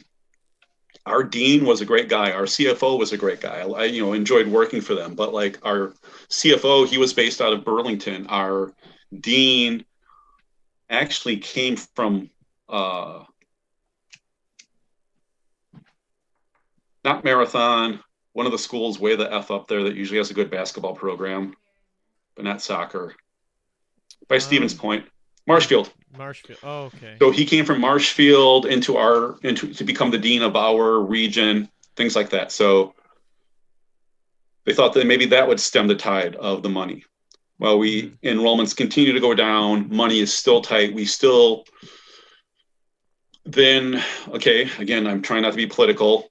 At about that time, 2016, we get a new president. Again, then this whole thing of spending government money. There was a backlash against higher education. People didn't want to have their taxes raised. They didn't want to pay more for college because college was for the snobby elites, things like that. So less and less people are going to college. The big 4-year schools, Whitewater, Madison, Milwaukee, they're still doing fine because of all the reserves. Yeah. But even like schools like Stevens Point are struggling. Superior is struggling. We're struggling. So then the idea was to merge, that each 2-year school is going to merge with a 4-year school. What was the the goal of merging? What would that do, like from a financial sense, that would be beneficial? It would allow the 2-year schools to maybe have a little bit of that access to the 4-year schools' money, mm-hmm. to be able to then, anytime there's a merger, you look at what's the redundancy in service and how can we cut something. So, hey, we have English 102 that's offered at Whitewater. We have 3 sections of English 102 offered here at URock. Can we maybe do one via distance learning at Whitewater, getting rid of this one section, getting rid of us not having to hire an adjunct instructor? Yeah. Okay. The people in the office, that backbone of the people that you probably never saw, but the ones who made sure your financial aid came in, the ones that you'd go to make your appointments to talk to, some of their jobs get removed and it's handled by people in Whitewater. Okay. It's kind of like anytime there's a merger, you look for a business merger or whatever, who can do the job? How can we get rid of something? How can we cut costs? So that's probably why my financial aid didn't come in until this basketball season was already over. More than likely. People, man. No, More than likely. I just joke because it's been a conversation we've had on this podcast where I'm super thankful for Kristen, because if it wasn't for her, I would never have gotten my financial aid and I would have starved to death. So Woman's a saint. yes, she really I don't have enough good things to say about Kristen. And so, that was the idea. So it was the basic idea to kind of dumb down what you're saying, I guess, is can Whitewater help, or I guess UROC can save some money in letting some positions go that can be outsourced to Whitewater, and then Whitewater can maybe offer some classes over there that still have the appeal of Whitewater, but we're not having to hire adjuncts then, and now the UROC kids will get a little bit more money theoretically to their sort of things. Okay. Yeah. And that isn't what happened though, it seems like. Because even at least in athletically, maybe in other senses, but athletically, that is definitely not what happened. No, it's not. So my good buddy, his name is Jason Schulte. He was the AD at Baraboo. He was a former soccer coach. If I were to say I had a best friend within the conference, it was him. Him and I started having some conversations, and he's like, Grant, we're not going to have athletics here much longer in our conference. I'm like, why? He goes, we're just not. And he saw the writing on the wall. The biggest challenge, because at first we were all like, man, we could get people to come from who live in the dorms of Whitewater. They want to play ball for UROC. They can come play for UROC, and this is going to be awesome. There's an NCAA rule that states you can only have one varsity program per NCAA sanctioned school. Mm-hmm. Okay. So do you think Whitewater, who we were absorbed by, that is routinely in the conversation of national championships, is going to do anything to diminish their position or sacrifice their position as a national powerhouse on the D3 level so we can have our basketball team? Yeah, probably not. No. So this was all happening. They weren't able to make a I guess the NCAA is this huge entity, and I'm sure maybe they tried, but it seems a little weird that they wouldn't be able to sort of finesse this thing to be its own conference, because that's what happened for the first year, right? It was they're like, oh, let's let this thing operate the first and final year, if I'm correct, right? Okay. Let this thing operate as its own entity. And this is where you also find out that the NCAA doesn't have a sense of humor. Okay. The NCAA doesn't have gray area. The NCAA doesn't give a shit. Okay? Yeah. Because, and unfortunately, it is one of those things, because the NCAA is really one of the things it's known for is uniformly enforcing rules for good or for bad. Mm-hmm. Okay? For example, right now we got March Madness. We're seeing guys that are going to be drafted in the NBA's lottery in a couple of weeks, right? You're going to make millions of dollars. So there's certain rules that apply to those guys because they can bring in millions, if not billions of dollars to their athletic program. You can't pay them. You can't offer them gifts, things like that. Well, the justification can be, well, why would we have to pay them? They're going to make millions anyways when they become a professional athlete. Mm-hmm. You look at NCAA Division III, those same rules apply, even though you have guys that are never going to make it to the NBA who might be working 3 jobs in the summer to pay their own tuition. So there's not this gray area. They look at a lot of these rules and they just enforce them uniformly. And those were things that we were really looking at. Well, what if we consider ourselves a separate university? No, we merged. We can't be a separate university. It's not like, say, UW Whitewater has, can we be a branch campus? And this is where, like, for me, it got frustrating because we're getting caught up on like one word or 2 words. Well, what's the difference between a branch campus and an extension? And can we be classified as this and not? And super long story short, basically it came down to there was no way that we could be reclassified as anything that would allow us to continue to have our programs at a varsity level. So it would have to continue as a club, correct? It would have to continue as a club. And so what would have been at the end of your second year of basketball, we had our athletic directors meeting. And a guy who was actually the athletic director at UW Stevens Point was volunteering his time. So he wasn't getting paid. So there wasn't going to be like this, any accusations of like double dipping or whatever. Yeah. But he basically volunteered his time to kind of come up to how we could have a club program that would basically operate the same as it always has. Yeah. And it actually was really cool. It was a really like, this looks solid. This looks, the key word we're looking at looked, the word we'd use was sustainable. Mm-hmm. Schools would pay in to participate in this. We'd still be able to recruit our players to play. For you, Darren, Rita, the point guard, your playing experience wouldn't look any different. Yeah. That was our hope, that for the athletes, that the playing experience wouldn't look different. But kind of how we classified it behind the scenes, how it got paid for, would look different. And it looked like it would pass, as we'd say, pass the smell test, that NCAA couldn't sneak in and say, hey, it looks like you guys are violating the rules. Now UW Whitewater is they have all these NCAA violations. They can't compete in the football national championship. Yeah. It all looked good. And I was coming back from that meeting to present that proposal to our higher ups. I knew something was going on when I couldn't get a meeting with the athletic director at Whitewater. So the guy that you met, yeah, he left shortly after that. Oh, wow. He left shortly after you met him, actually. Maybe you scared him or something. I don't know. I must have scared the whole shits because it all just went down. So shortly after that, he left, and then they had an interim athletic director. At first, I thought this would be really cool. He was a Janesville guy. I think he might have even gone. I can't say that, but I couldn't get him to return an email. I couldn't get him to return a phone call. That's when I knew something was up. Yeah. And when they first announced the merger, back probably about 2017, like I said, myself, my friend Jason from Baraboo, we kind of had a feeling something was going to happen. They pulled me in for an official meeting.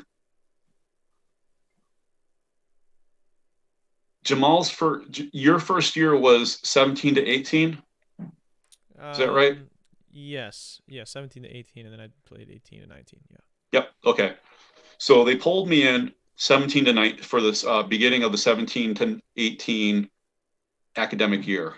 Mm-hmm. And they basically said, what they told me was that after 2020, my position was going to be eliminated as the athletic director, that it was going to be reabsorbed and redistributed to somebody who would be on campus more often and would fall more under the guidelines of what UW Whitewater expected. Again, I had a 0.1 position, which meant I worked about 10 hours a week. Yeah. Okay. They were looking for somebody that could do it at least 0.50. So, work 25, 30 hours a week. Yeah. I couldn't commit to that, especially for what they're offering to pay. But they kept saying to me, UW Whitewater values athletics. They value what's going on here. They're going to keep athletics going. I was like, I hope so. Yeah. So Jamal had his year, had his incident. My fear was if we didn't hire somebody, they would just cut that program and not bring it back. Yeah. So that's why we wanted to get a coach hired as soon as we could. Hmm. So we get back to Frank then. I understand that things are not going well with Frank. One of our kind of unspoken mottos of UW Rock was that we were always a school of second chances. Okay. Everybody gets a second chance. And my hope was that with Frank that I could mentor him. And this is where I will take my accountability. I knew that he wasn't doing very well. I knew that he had lost you guys. I hoped I could mentor him and try to fix things. Yeah. Okay. I also realized that if we tried to replace him mid-season, your season would be over. Yeah, I know we had some conversations about that. So at that point, I made the decision along with Kristen that we're going to keep him going. Mm-hmm. Okay. To try to get you guys through the season, to try to get you that full second year. Maybe you guys can make a deep run in the playoffs or whatever. Yeah.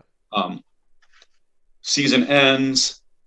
You came to me with some concerns, which were very valid. I spoke with Kristen. We decided we weren't going to renew his contract. And at the same time, our volleyball coach, she had resigned. She had taken a full-time job. And our soccer coach said he wasn't planning to come back. So I had not been the soccer coach for 3 years. So basically, I'm looking at fall of 2019 of trying to hire 3 new coaches over the summer. Wow. And with Frank resigning and, with Frank basically being told he won't come back, and the other 2 coaches not coming back, they didn't have contracts signed. We didn't offer positions or have anybody contractually obligated to coach. The decision was made above my head to cut all programs effective September of 2019. Wow, that's awful. Yeah. So, it really comes down to just money and politics, for lack of a better word. Yeah, and like the most terribly perfect storm of situations right there to happen all at once. That's crazy. And UROC was one of the first dominoes to fall. Mm-hmm. So 2019, we say we're not offering any sports. That's it. Thank you. My position, I'll be out of this position, in, September 31st or whatever is my last day. I'm still getting emails from the other athletic directors. My UROC thing was still active. So I'm seeing scores. I'm seeing that they're still playing events. But soccer, which at one point had like nine teams playing, was down to 4. Damn. Volleyball was much the same. Basketball, much the same. And a lot of people say again, there's no blame because there really wasn't anybody's fault, but they're like, with rock kind of bowing out of all their sports, it lessened the quality of competition. Yeah, and then it's the same thing with what you're explaining, how like there used to be 9 in this one conference for soccer, and then once it gets down to 4, it's like, well, how enticing is it for me to go play in this league as a student if I'm playing the same 3 teams over and over again, Yeah, exactly. And I'd had some plans of how was I going to try to get us through that last year? And it was going to be truthful about it and say, guys, let's go out, go in guns blazing. I knew of a couple coaches that I might approach to say, hey, look, you're only going to be here for a year, but you could put something down as having college coaching experience if you're looking at building a resume, some things like that. I had never told you this. I was actually going to approach you possibly about coaching for for that season, for something to kind of put down on a resume. That would have been interesting. It would have been fun. I'm not sure what I would have said to that, but that would have been interesting. I appreciate the consideration for sure. That's really cool. Yeah, and those are those things that, again, I'm trying to think ahead of what's it going to look like. But like I said, then the decision was just simply, taken away from me. We didn't have any coaches. Again, I knew things were going on when Kristen was asking me, do we have any coaches who have signed contracts for next season? I'm like, nope. I'm like, That's an interesting question. Yeah. Damn, like, have you signed your contract for next year? No, not really. Oh my God. That's so terrible. Like, it's just sad to hear it go out the way that it did. And I know I had friends that I had some friends who ended up only going because like you said, like even with your guys' third year of eligibility rule, a lot of people that's a pull. And whether or not it's the right thing, even for someone like myself, I wasn't sure what I was gonna do, and then I was like, well, wait, I can play and I can get my school. And for me at the time, like, playing was very important to me. So I know for a lot of people that if they can play the sport and get the degree, like it entices them to want to get the degree because like maybe it's important to them, but just not as important as it needs to be. And then that little push of an athletic is what gets them there. And without that, I think of someone who we both have a lot of respect for, and for the adversity that he's faced and things like that. I know that was definitely the case for Ben. Mm-hmm. Yeah. And yes, there is a lot of players, players like that that would be, that pull, and then my son was going to school there that following year. And he's like, Dad, without sports, he goes, there's nothing to talk about. There's, he's like, that was the only thing that kind of made UROC seem like something other than just a high school. Yeah, basically. There was some, there was something to do, because it feels weird. It just feels like there's a big piece missing. And there's just a lot of history that's gone. We'd been offering athletics at UW Rock since 1969. Jeez. There's history in those programs that a lot of you guys don't know about that. In 1991, they were competing for a national title. Wow. Things like that. That's incredible. Somehow in 2005, I landed a soccer player from Nigeria who rewrote every record book for scoring. That's incredible. Things like that. That just kind of went away. Yeah, you won't get to see anymore, and that's what's sad to me. The women's tennis team, I think in their first year of our new coach, Leah Francis, won state with 3 players. Wow. That's insane. Yeah, there was a lot of there was a lot of history that was gone. And like from 2014 through 2016, we were UW Rock, for as small of a school as we were in the conversation for every conference championship for every sport. Yeah. We were, in that conversation. We had a really good run of a lot of athletics, and it was just poof, gone. Wow. I apologize to UW Rock County and all the 2-year schools for me bringing upon Ragnarok, I guess, because everything just was destroyed. It's all your fault, Darren. It must be. And I know we somewhat glossed over the Frank situation for those who maybe are just now joining us live or have been skipping around in this podcast. Frank is code name for the coach that ended up taking Jamal's place after he left.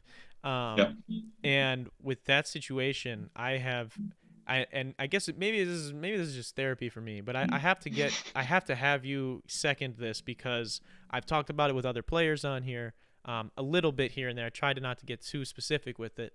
But a lot of people don't really believe me when I explain some of the things that happen. Like you mentioned, canceling practices at a college level is a little ridiculous, especially when it's like 30 minutes beforehand, or 20 minutes after it's supposed to have happened. But I feel like, from myself, my own perspective and other people's perspective, that's just like the tip of the iceberg. We had issues where Frank would not speak to anybody.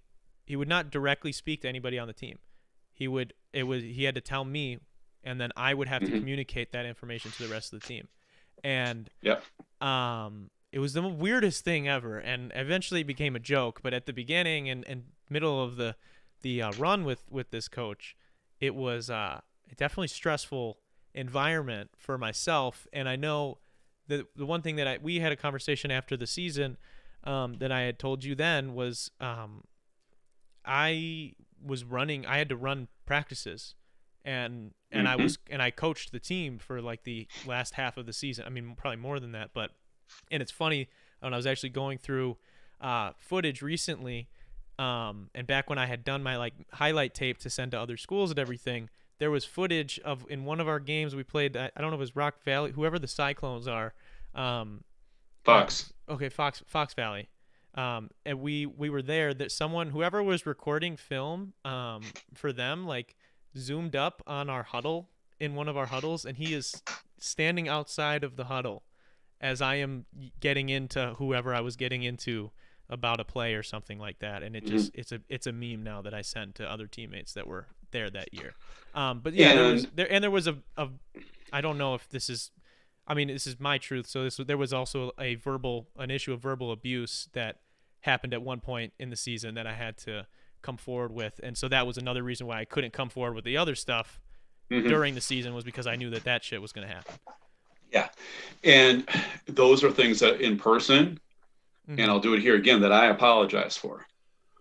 And if there's always lessons to be learned, is don't ever be afraid to bring things forward. One of the things I sometimes had challenges with being the AD out there too is I would have suspicions that things weren't cool, but it's not cool to be a snitch. Yeah. And, again, I don't know big picture what would have changed.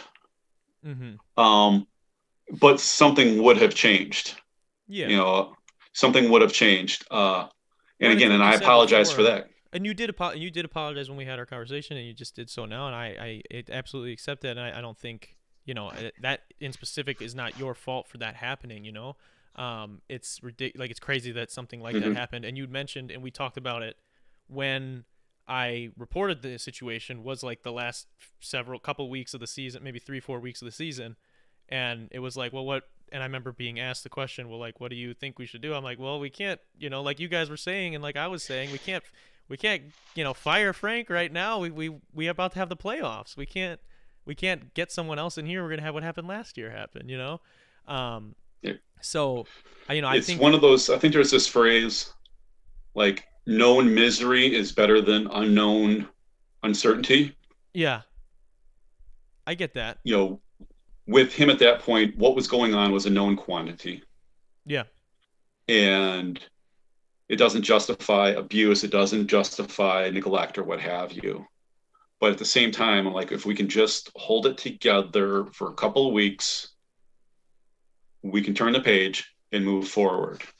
yeah, And so that's really what I was hoping for. It's just one of those things I kept hoping that he would magically wake up one morning and say, I'm going to be a better coach.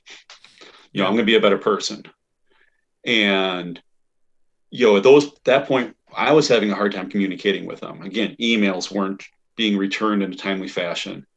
I would go to campus specifically to try to talk to him before practice, and practice got canceled. I'm like, oh, okay, these are those accountability things that are all just red flags, red flags, red flags. yeah. And I think for me, what like so to just so that people understand, and I'm not gonna get into like 100% of the weeds here, but basically what ended up happening was it was an email issue, is what spawned me eventually having to report this Mm-hmm. verbal abuse thing. Was that this Frank coach did not answer an email about gym availability or something, and he had canceled our practice like that day because of some excuse that he said that it was taken. And then some other kid on the team who I'm not going to say who it was, but he ended up going to check with the front office. The front office is like, no one has the gym. So then that player, in asking that question, kind of spiraled the chain reaction between other people at the front office to start asking why are they not having practice. And then it gets back to that coach, and Frank thought that it was me that had gone to said front office. And I remember I was cooking dinner. I was making some Kraft mac and cheese, a great college Mm-hmm. athletes dinner right there. At least it And wasn't ramen. yeah, it wasn't ramen. I'm not big into ramen, actually, weirdly enough. But I'm stirred. I'm just stirred some mac and cheese. Coach call. Oh, what's going on, coach? Just right off the way. You know why don't you fucking tell me what's going on? And then just downward spiral from there, of a lot of accusations and stuff. And it was crazy because I literally didn't even know what had happened. I found, like, me explaining the story now, you're like, well, you should have known that call was coming, blah blah blah blah, maybe. But I I didn't know that had even been asked yet. I just went home thinking, oh, practice got canceled today, like Mm-hmm. whatever. And then I found out the next day after I talked to some teammates what had happened. And I remember I called the dean right after I got off the phone with him, and I told her, and it was crazy because like I'd been dealing with all the other shit for the Mm-hmm. whole season, and coaching the team, and also having like my best season, and so it was a lot. And then to have to, like, I was like, shit, dude, that's it. Like I gotta tell, like, I can't not say anything about that. I was gonna wait till the end of the season. I was like, I can't. And and then, yeah, and then what ended up happening. So do you think, I know you said you were going to try and mentor Frank. Mm-hmm. Do you think there would have been a redemption arc for him had something like that not had happened? I like to believe that there's good in everybody, and I like to believe that everybody can find redemption. I believe that as well. I think that's true. I I don't. I just really Yeah. don't think. I think from whatever reason from the jump, he just didn't seem comfortable. Yeah. Okay, so it's not like, say, Jamal, who we knew was comfortable in coaching, but learning how to manage the politics of working at the school. Okay. The importance of scheduling, where I could say, Jamal, you need to do this. Jamal, you need to do this. Jamal, you need to do this. And he would do those things. Okay. And I knew that he was handling his stuff on the court. But with Frank, even if we wouldn't have decided to not bring him back, I don't think he was invested enough to come back. When we had our exit interview and I asked him a couple questions, he seemed to clearly lack insight to how bad it was. And that just reaffirmed in my mind, like, no, this guy was not the fit that we needed at the time. Yeah, I was, definitely curious. I remember when I had heard the news about his parting, his exiting. I remember, there's definitely a lot of questions floating through my head about it and everything.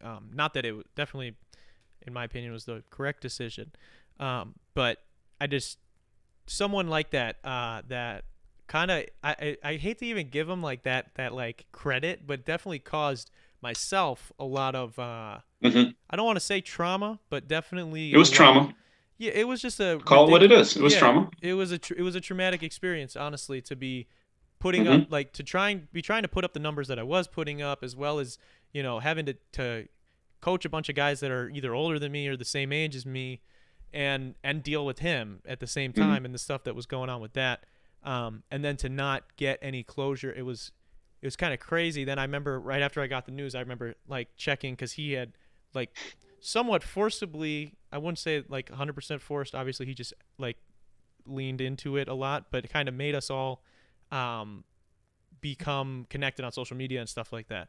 I remember the first thing I did was check, like, oh shit, I need to block this person, and I was already blocked, so he had gone ahead and done that in the first place, so I'm sure he already knows where I stand. But I was interested because I had never said anything other than one conversation that I had with him, where I demanded that he needed to show me some respect and he owed me an apology. We never had a conversation about any of the stuff, so it was kind of weird. Like, I didn't really get any like closure on that, where it's like, did you kind of understand what you did? And I guess what you're saying now is that he really didn't. So no. And so with that being said too, then I just want to go back to that speaks to the character of what a really good young man you've become, that you were able to take a lot of that and process it and still stay focused on what you were doing, speaks tremendously about you. So don't let that experience cloud those memories or be something that is what you always think of. Yeah. I always also believe that there's always some ways to find positives, even in the darkest of negatives. So that you, in what became a hostile relationship in a hostile environment, you were still able to get it done. And like I said, put up the numbers you wanted. You showed leadership, you showed resiliency, you showed accountability, you showed all those things that, while we wish it would be under a better set of circumstances, are those traits that we hope that as a coach myself and as people who'd come through our programs, we get someone who's going to go play at a 4-year school. That's great. No, maybe we can help people become better adults. That's really what we're about. Have you seen the show Ted Lasso? I have not. No, I have not. Okay, well, you need to watch Ted Lasso. Ted Lasso. On Apple Plus. Oh, see, I don't got Apple Plus. Well, then you need to find somebody who has Apple Plus or come over to my house sometime and watch it. That's fair. Long story short, an American football coach is coaching British Premier League soccer. Okay. A classic fish out of water story, only so much better. And one of the lines that Ted Lasso has is that, he loves coaching. He doesn't care what it is. He just loves coaching. He loves making people the best version of themselves on and off the field. And so with those hard lessons that you learn, and while at the time may have seemed very poor timed and not appropriate, they have made you, though, into a better person, is a way to always look at that. Yeah, I think that's absolutely true. And I think even in the sense of the time that I did spend, I talk very fondly of the times that I had it at UW-Rock County, and then at UW-Rock County at Whitewater, whatever you want to call it. I've made a lot of relationships that I still carry to this day. I've had pretty much everybody that played on the damn team on my show. I still hang out with a lot of guys. Still hoop from time to time, although it's been tough this year. Mm-hmm. But yeah, I mean, it's become an afterthought at this point, his involvement. But it is impossible to, in saying like this is where you are now and you're this good. It's impossible to tell that story without bringing that up. So I think that's the only reason I wanted to do so. And I have I have some people that have never met me or in real life or didn't go to URock that are also hoopers and whatnot that listen to the podcast. And I get questions about like, did you really coach your team? Like you really did blah, blah, blah, blah. Like, cause you pull the varsity blues up in there. Yeah. It just, I don't know. There's a lot of fun. There was a lot of craziness, but there was a lot of fun in that. So I'm very thankful for the experience. And I guess, I know we're getting close to that 2 hour mark. I don't know you got anywhere to be right this second. I am. You're at home. I am at home. Okay. In my office / video game room. Gotcha. / treadmill room. Well, I want to. I recently, a couple friends of mine, David Harper, attempted as well to run a marathon, and I think it was October. I didn't know D Harp tried to do a marathon. Yeah, he ran with us. It was a spur of the moment thing where I had got my friend Big Tyler Davis. He went to URock for a year, like a year and some change actually. But I got him to say I was trying to think of something I could do for video, and sometimes some ideas aren't the best ideas, and I basically say to him over a FaceTime like, would you run a marathon with me? Blah blah blah blah. He says yes. He doesn't know I'm recording him. Then basically the next day when it's time to do it, I play the footage to prove to him I already have him saying he would do it, so now he has to do it. So it was like 2 days later I posted on social media that I was going to be running a marathon, and if anyone wanted to come with me, they could. Now, a couple of my friends were crazy enough to want to do it. D Harp was one of them. And we made a YouTube video out of it. It's on my channel. We did it without training, nothing else. It was terrible, and only 3. So how did that work out for you? Only 3 of us finished, and we were in a lot of pain for sure. The most that I had, so out of the 4 people that ran, the most that my friend that Tyler had ran was I think 5 miles to that point in one sitting. For me, it was 5, and for David, it was 1. And then the other guy was like 10. He had done 10 before or something like that. And so me, my friend Justin, who's been on the podcast, and Tyler all ended up finishing in about, what was it? It was like, was it 5 hours? It was like 5 hours, like 20 minutes, or something like that. So it was pretty good actually. Like it's not bad. Yeah, and the big thing was like we didn't want to stop running. I definitely walked a good portion. I think I was like the 3rd guy to finish. And David ended up only making it about like 17 or 18, but still for only ever having run 1 mile and being like 36, 37 years old, that's pretty incredible. So it was a lot of fun. But you run and have completed, if I remember correctly from what you were telling me right before we went live, 2 ultra marathons. Yes, I have. So that just, shit on my whole journey right there. I wouldn't say no. I'd say your journey is your journey. My journey is different, but your accomplishment of doing yours is bigger and better. That's what I would not say better. I'd say just longer. Yeah. But yeah, I've done 2 ultra marathons. So they were 50K, which is 31 miles. Okay. Technically speaking, they consider anything over a marathon, which is 26.2, to be an ultra marathon. Okay. The most widely recognized distances after that is 50K, 50 mile, then 100 miles.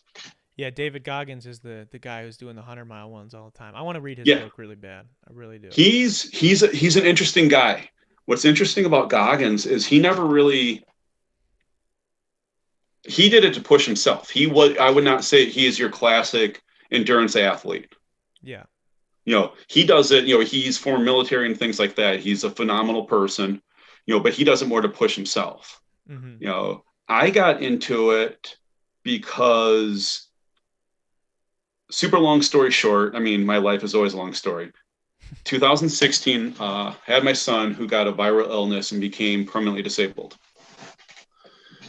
That was the spring of 2016. Spring of 2017, my wife was diagnosed with multiple sclerosis. My wife, she was big into running. She completed ultramarathons. She'd completed multi-day stage races, things like that. At that point, my weight was getting a bit high, and then it got really high to the point that I was pushing about 250 pounds on my 5'10" frame, and it wasn't muscle. Gotcha. And so spring of 2017, I'm like, I got to do something. I have two people, two of the closest people in my life with, progressive diseases and disability. I got to take my health serious so I can be there for them. And so over my break of the summer from teaching, I thought, I'm going to see if I can drop 20 pounds over the summer. So I started exercising, and for me, that was a challenge. I'd always been an athlete. I, loved playing sports, but actually really just sitting down to exercise was newish for me. I'd had a couple of, things here and there. And so I just started with like walking 20 minutes on a treadmill, and 20 minutes became 40 minutes came closer to an hour. Started watching what I was eating. I was like, whoa, this is working. Weight's coming off. We get towards about the end of the summer, and I am friggin' bored on the treadmill. I'm like, if I get on this treadmill one more time, I'm probably going to take a hostage. I couldn't do it anymore. So I decided I'm going to go for a trail run. And over at Rockport Park, which is over kind of by Urock, there's a nice network of mountain bike trails. And back in the day, my wife and I would go out there and run every once in a while. So I just thought, you know what, I'm just going to go for a run out here. Running on pavement, hurts the knees. I was still a little heavy. It's boring. And I just put on some music and I just went for a run. And I got lost. I fell. I ran in circles, and I fucking loved it. Before I knew it, I'd ran over 4 miles, and it felt like I just started. And I'm like, oh, this is different. This is not just running on the sidewalk. This is not just running on the road. This is something different. And so from that point on, I became a trail runner. We just run on trails. Interesting. And I like it because you're out in nature, but also when I'm, and I exercise these days just about every day. There's usually one day a week, Fridays, where I have to wake up really early and go to work. I'll walk nearly 3 miles at work that day, but I don't really exercise. But I exercise just about every day. Usually running is part of that. But like running on the sidewalks, running on the road, it's just kind of robotic. 1 foot, 1 foot, 1 foot, 1 foot. Hope I don't get hit by a car. Mm-hmm. Running on the trails, like I'm jumping over stumps. I'm watching out for roots. I'm dodging rocks. I'm, stomping through a creek. Out of nowhere, I got a huge hill that I got to get over. I'm engaged. I'm alert. It just it's hard to describe it. And so that was my thing. I became then a trail runner. I had never really. You prefer that over like traditionally, like just running on the side of the road and whatnot too. Absolutely. Gotcha. The problem is I have to drive to the trails, whereas I can just wake up and run. Get on my sidewalk and run. I have to drive to a trailhead or whatever. But yes, I absolutely prefer it. It's just different. And at that point, like I said, I had done a couple of 5Ks here and there, and I was pretty proficient at a 5K. About 3 miles. Mm-hmm. One time, my wife convinced me to do a 10K with her, which was 6 miles, and I about died. So that's the fall of 17. So I decided I'm going to do this 10K. The North Face, the apparel company, they used to sponsor a really big racing series, and they actually had one kind of actually over by where you live, sort of over by Eagle, Palmyra. Okay. And I went there and did the 10K. I'd done the 5K a couple times. I did the 10K race. Loved it. I'm like, okay, we're on to something. And I just kind of set kept setting bigger and bigger goals, run through the wintertime. My 4-mile training run became 6 miles. That became 7. I started doing a couple of half marathons. I did my first half marathon in the spring of 18. I'd never done a half marathon before. It was Memorial Day weekend. It was like 85 degrees. And I almost died. Jesus, yeah. But it just kept building. It just kept building. And I set a goal for 2019 to train for an ultramarathon, to complete one. And also at this point, had you done a marathon? I know you said you nope. did okay. You just wanted to skip. I just skipped over the marathon. Let's just do what's funny is for a lot of trail runs, the marathon distance really isn't offered very often. Yeah. It's like they'll do hey, we got a 5K, a 10K, and then we got a 50K. I'm like, what about the 26-miler option in between? Yeah. But no, yeah, I just kind of skipped over it. At the same time, in the spring of 2018, when I did that first half marathon. So as you mentioned, yeah, I'm a veteran. When I was doing my research for the North Face, I saw that one of their partners, charity partners, was an organization called Team Red, White, and Blue, also just called Team RWB. And it's a kind of an outreach, support, engagement group for veterans and families of veterans or what have you. I was like, wait a minute, this sounds really cool. And for me, it was like that thing that I've been missing from the service ever since I got out. A bunch of veterans who get together to do activities, whether it's camping, it's running, biking. We're just going to get together and have breakfast. We're going to do some volunteer work. The one thing I missed about the military was camaraderie. You'd look at somebody, you see the green and black camouflage, and that's my brother. Yeah. With Team Red, White, and Blue, you see the red jersey with the white and blue eagle. You're like, that's my brother. And so I made this. I did a half marathon spring of 19, and one of my good friends from Team Red, White, and Blue says, well, if you thought this course was tough, this 50K I'm going to run in the fall is a lot easier. You should just do that with me. I'm like, oh, okay, that sounds fun. And so I trained for this 50K. It was not fun, and it was not easy, and my friend lied. How do you train for 50K? What's the training look like? For me, one of the hardest things was understanding. So you also have to keep in mind is you're making fun of D Harp for his age, for saying that he's 36 going on 49. I'm 50. Gotcha. And when I did this, I was 49. And so one of the things my wife had said, she kind of gave me a plan to kind of follow, but she's like, you got to take rest days. You got to take a day off. I'm like, no, I got to be training every day. She goes, nope, that's a really good way to get injured. And so you just kind of gradually increase your distances. And there's, if people are being really serious about it, they have actual formulas. Increase your mileage by X amount percentage every week and stuff like that. And I kind of followed a rough estimate of that. And you'd have a build week. Then you'd have a down week where, your longest run would be half of what your longest run was the week before. You kind of build up. Yeah, I've heard stuff like that. I heard too that you never end up actually doing the actual amount you're gonna run, right? You build up kind of close to it within however many miles, but you don't want to actually do that or more than that, because that's an easy way to really mess yourself up. Yeah. Sorry, I had to tie my shoes there. Exactly. And I actually used trail runs that were being put on that year as a lot of my training runs. And I did a 24 miler. And I was like, okay, if I could do 24, I could probably just add 7 more to that. And why does anyone set up a 24 mile? Why not add the extra 2.2 or whatever to get the? I wondered that too, but it was exactly this was run on part of the Ice Age. I agree. I'm like, why couldn't we have just added a half mile here and a half mile there? Yeah.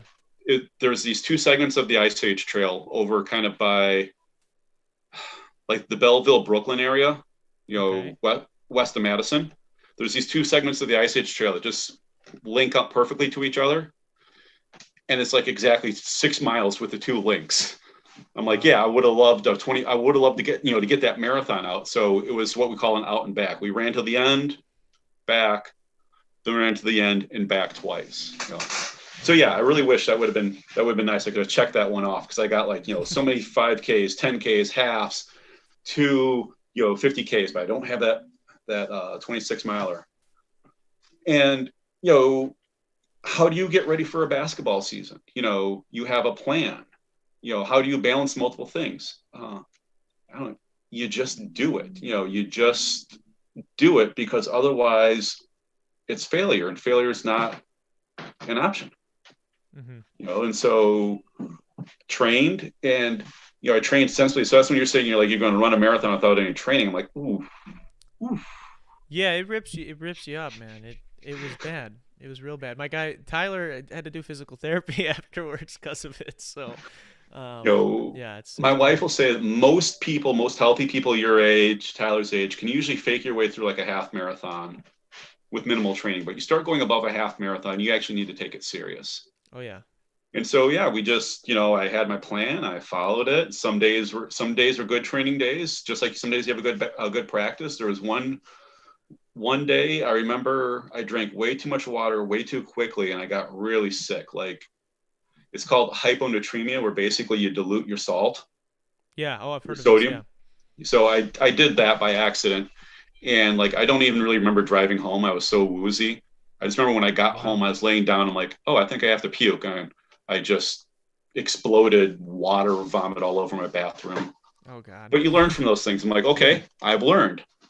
I need to mix electrolytes. I just can't drink straight water. I need to take more sips and, be a little easier. Yeah.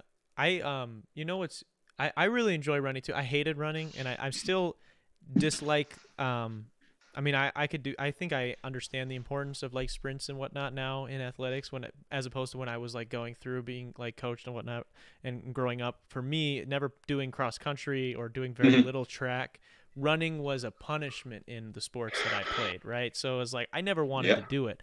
Now I actually love running. And I don't plan on doing we've had, because when we set up, we did our marathon, we drove it out, and we went and mapped it out on Google Maps. It wasn't a real, there wasn't no race, whatever. Yeah. We just wanted to see if we could do it. We posted up the thing, asked if anyone wanted to come with us. It was for a YouTube video. And we've had people ask, oh, you're going to do another one? No, I don't want to do another one. I don't plan on doing another one. Maybe if I get bored enough, I would, but I just enjoy running. Honestly, I didn't start to feel it even when we ran the marathon. I think I'm just very lucky. I didn't really start feeling tight or anything until I think it was 12, 13, 14 miles. I'm like, okay, I think I need to stop now. And then, you keep going. But for me, but that's usually what happens. Yeah. I just get out and run, I can go for 5 miles, 7 miles. And it's just it's nothing. And I enjoy it. And I actually like running on the road, except for we don't have a lot of sidewalk in some of the areas that I'm at. So it's I'm running at a sideways sort of. So one IT band is super tight when I'm done if I don't switch sides.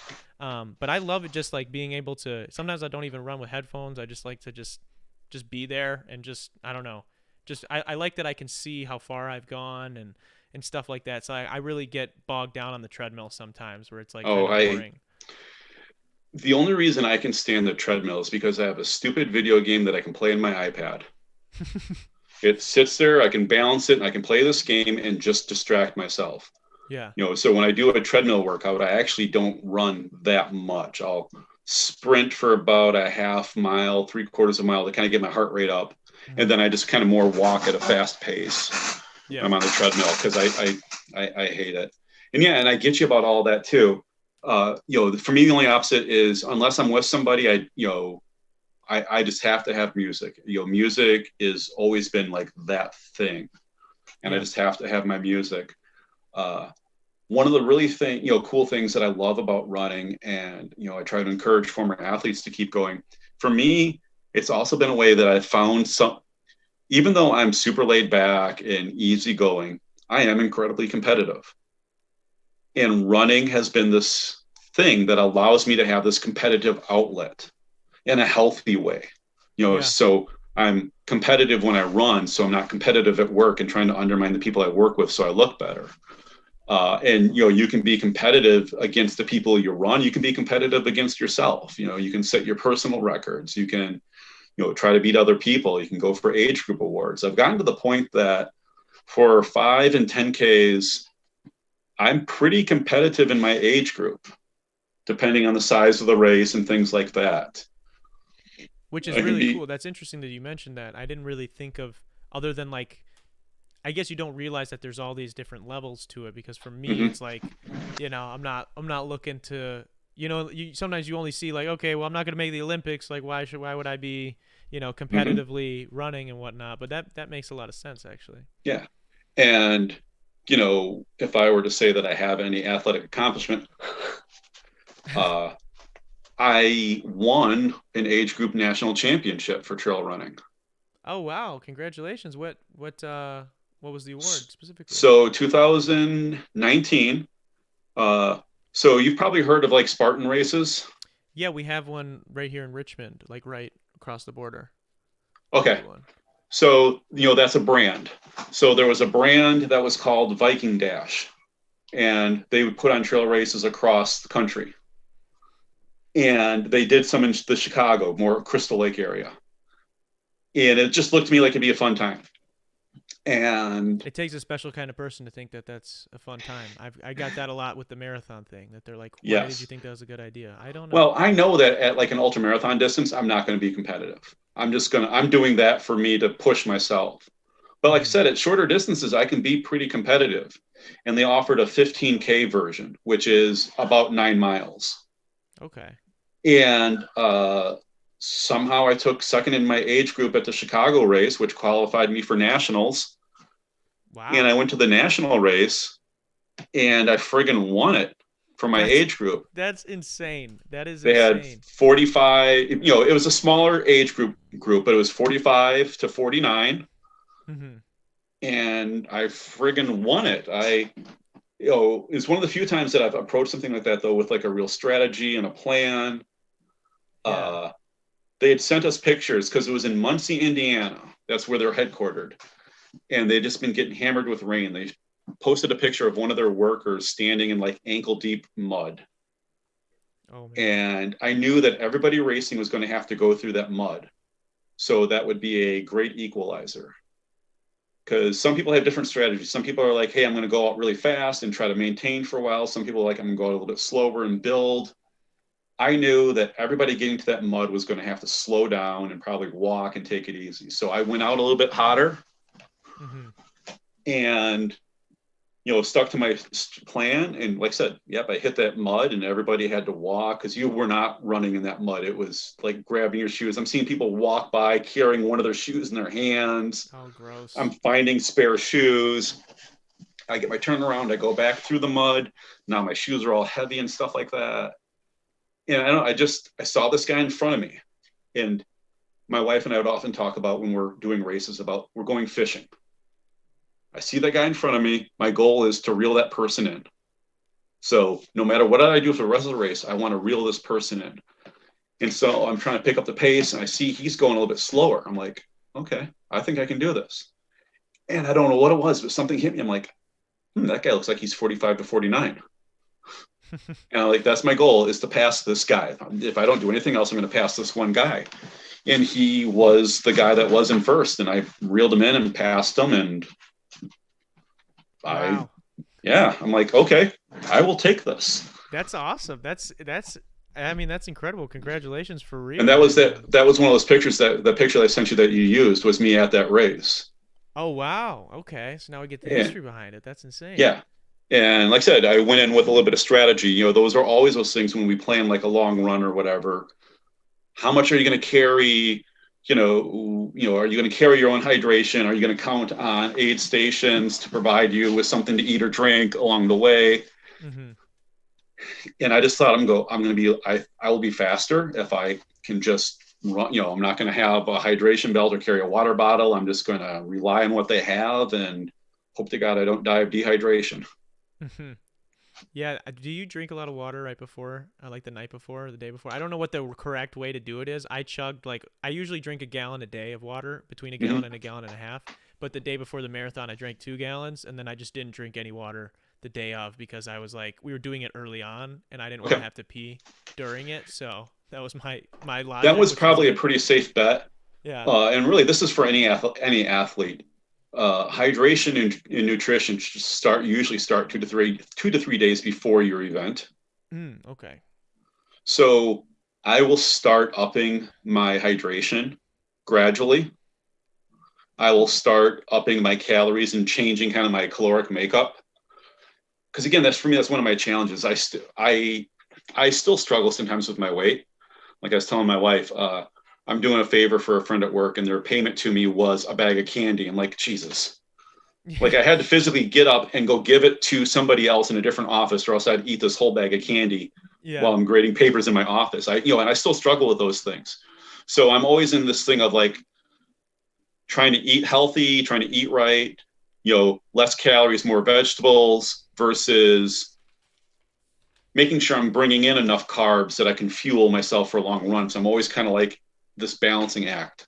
Yeah. Because it's kind of funny. I've had people, I know they weren't being mean, but when I said, yeah, I've done ultra marathons, and, sometimes I'll have my mileage up to 50 miles a week. And they're like, well, geez, you just don't look like a distance runner. You just don't look skinny enough. I'm like, thanks, guys. Thank you.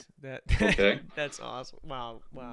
But actually, truth be told, I will kind of start to put on a couple of pounds before we get ready for like a big race, because I will be gradually decreasing my activity, but increasing my calories, so I have those calories in reserve. Yeah. So everyone's a little different. Like I said, if I have like a really big race, about 2 to 3 days out, I start kind of changing my caloric makeup, getting more carbs, potatoes, rice, maybe a donut, I don't know. More hydration, things like that. Yeah. I try to avoid the night before. Like people talk about like carb loading, having a big carb meal the night before.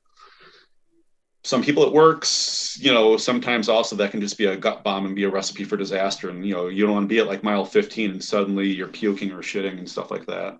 Yeah, that makes sense. Yeah, there's a lot that goes into to long distance running, especially when you start getting past the I feel like anything over 10 miles, it's a different beast. So, and then I'm sure, it's the same thing, anything over 20, and then I can't believe, 30 and beyond. It's a joke that no matter what distance you're running, it's like after mile 18, it just, no matter what, it sucks.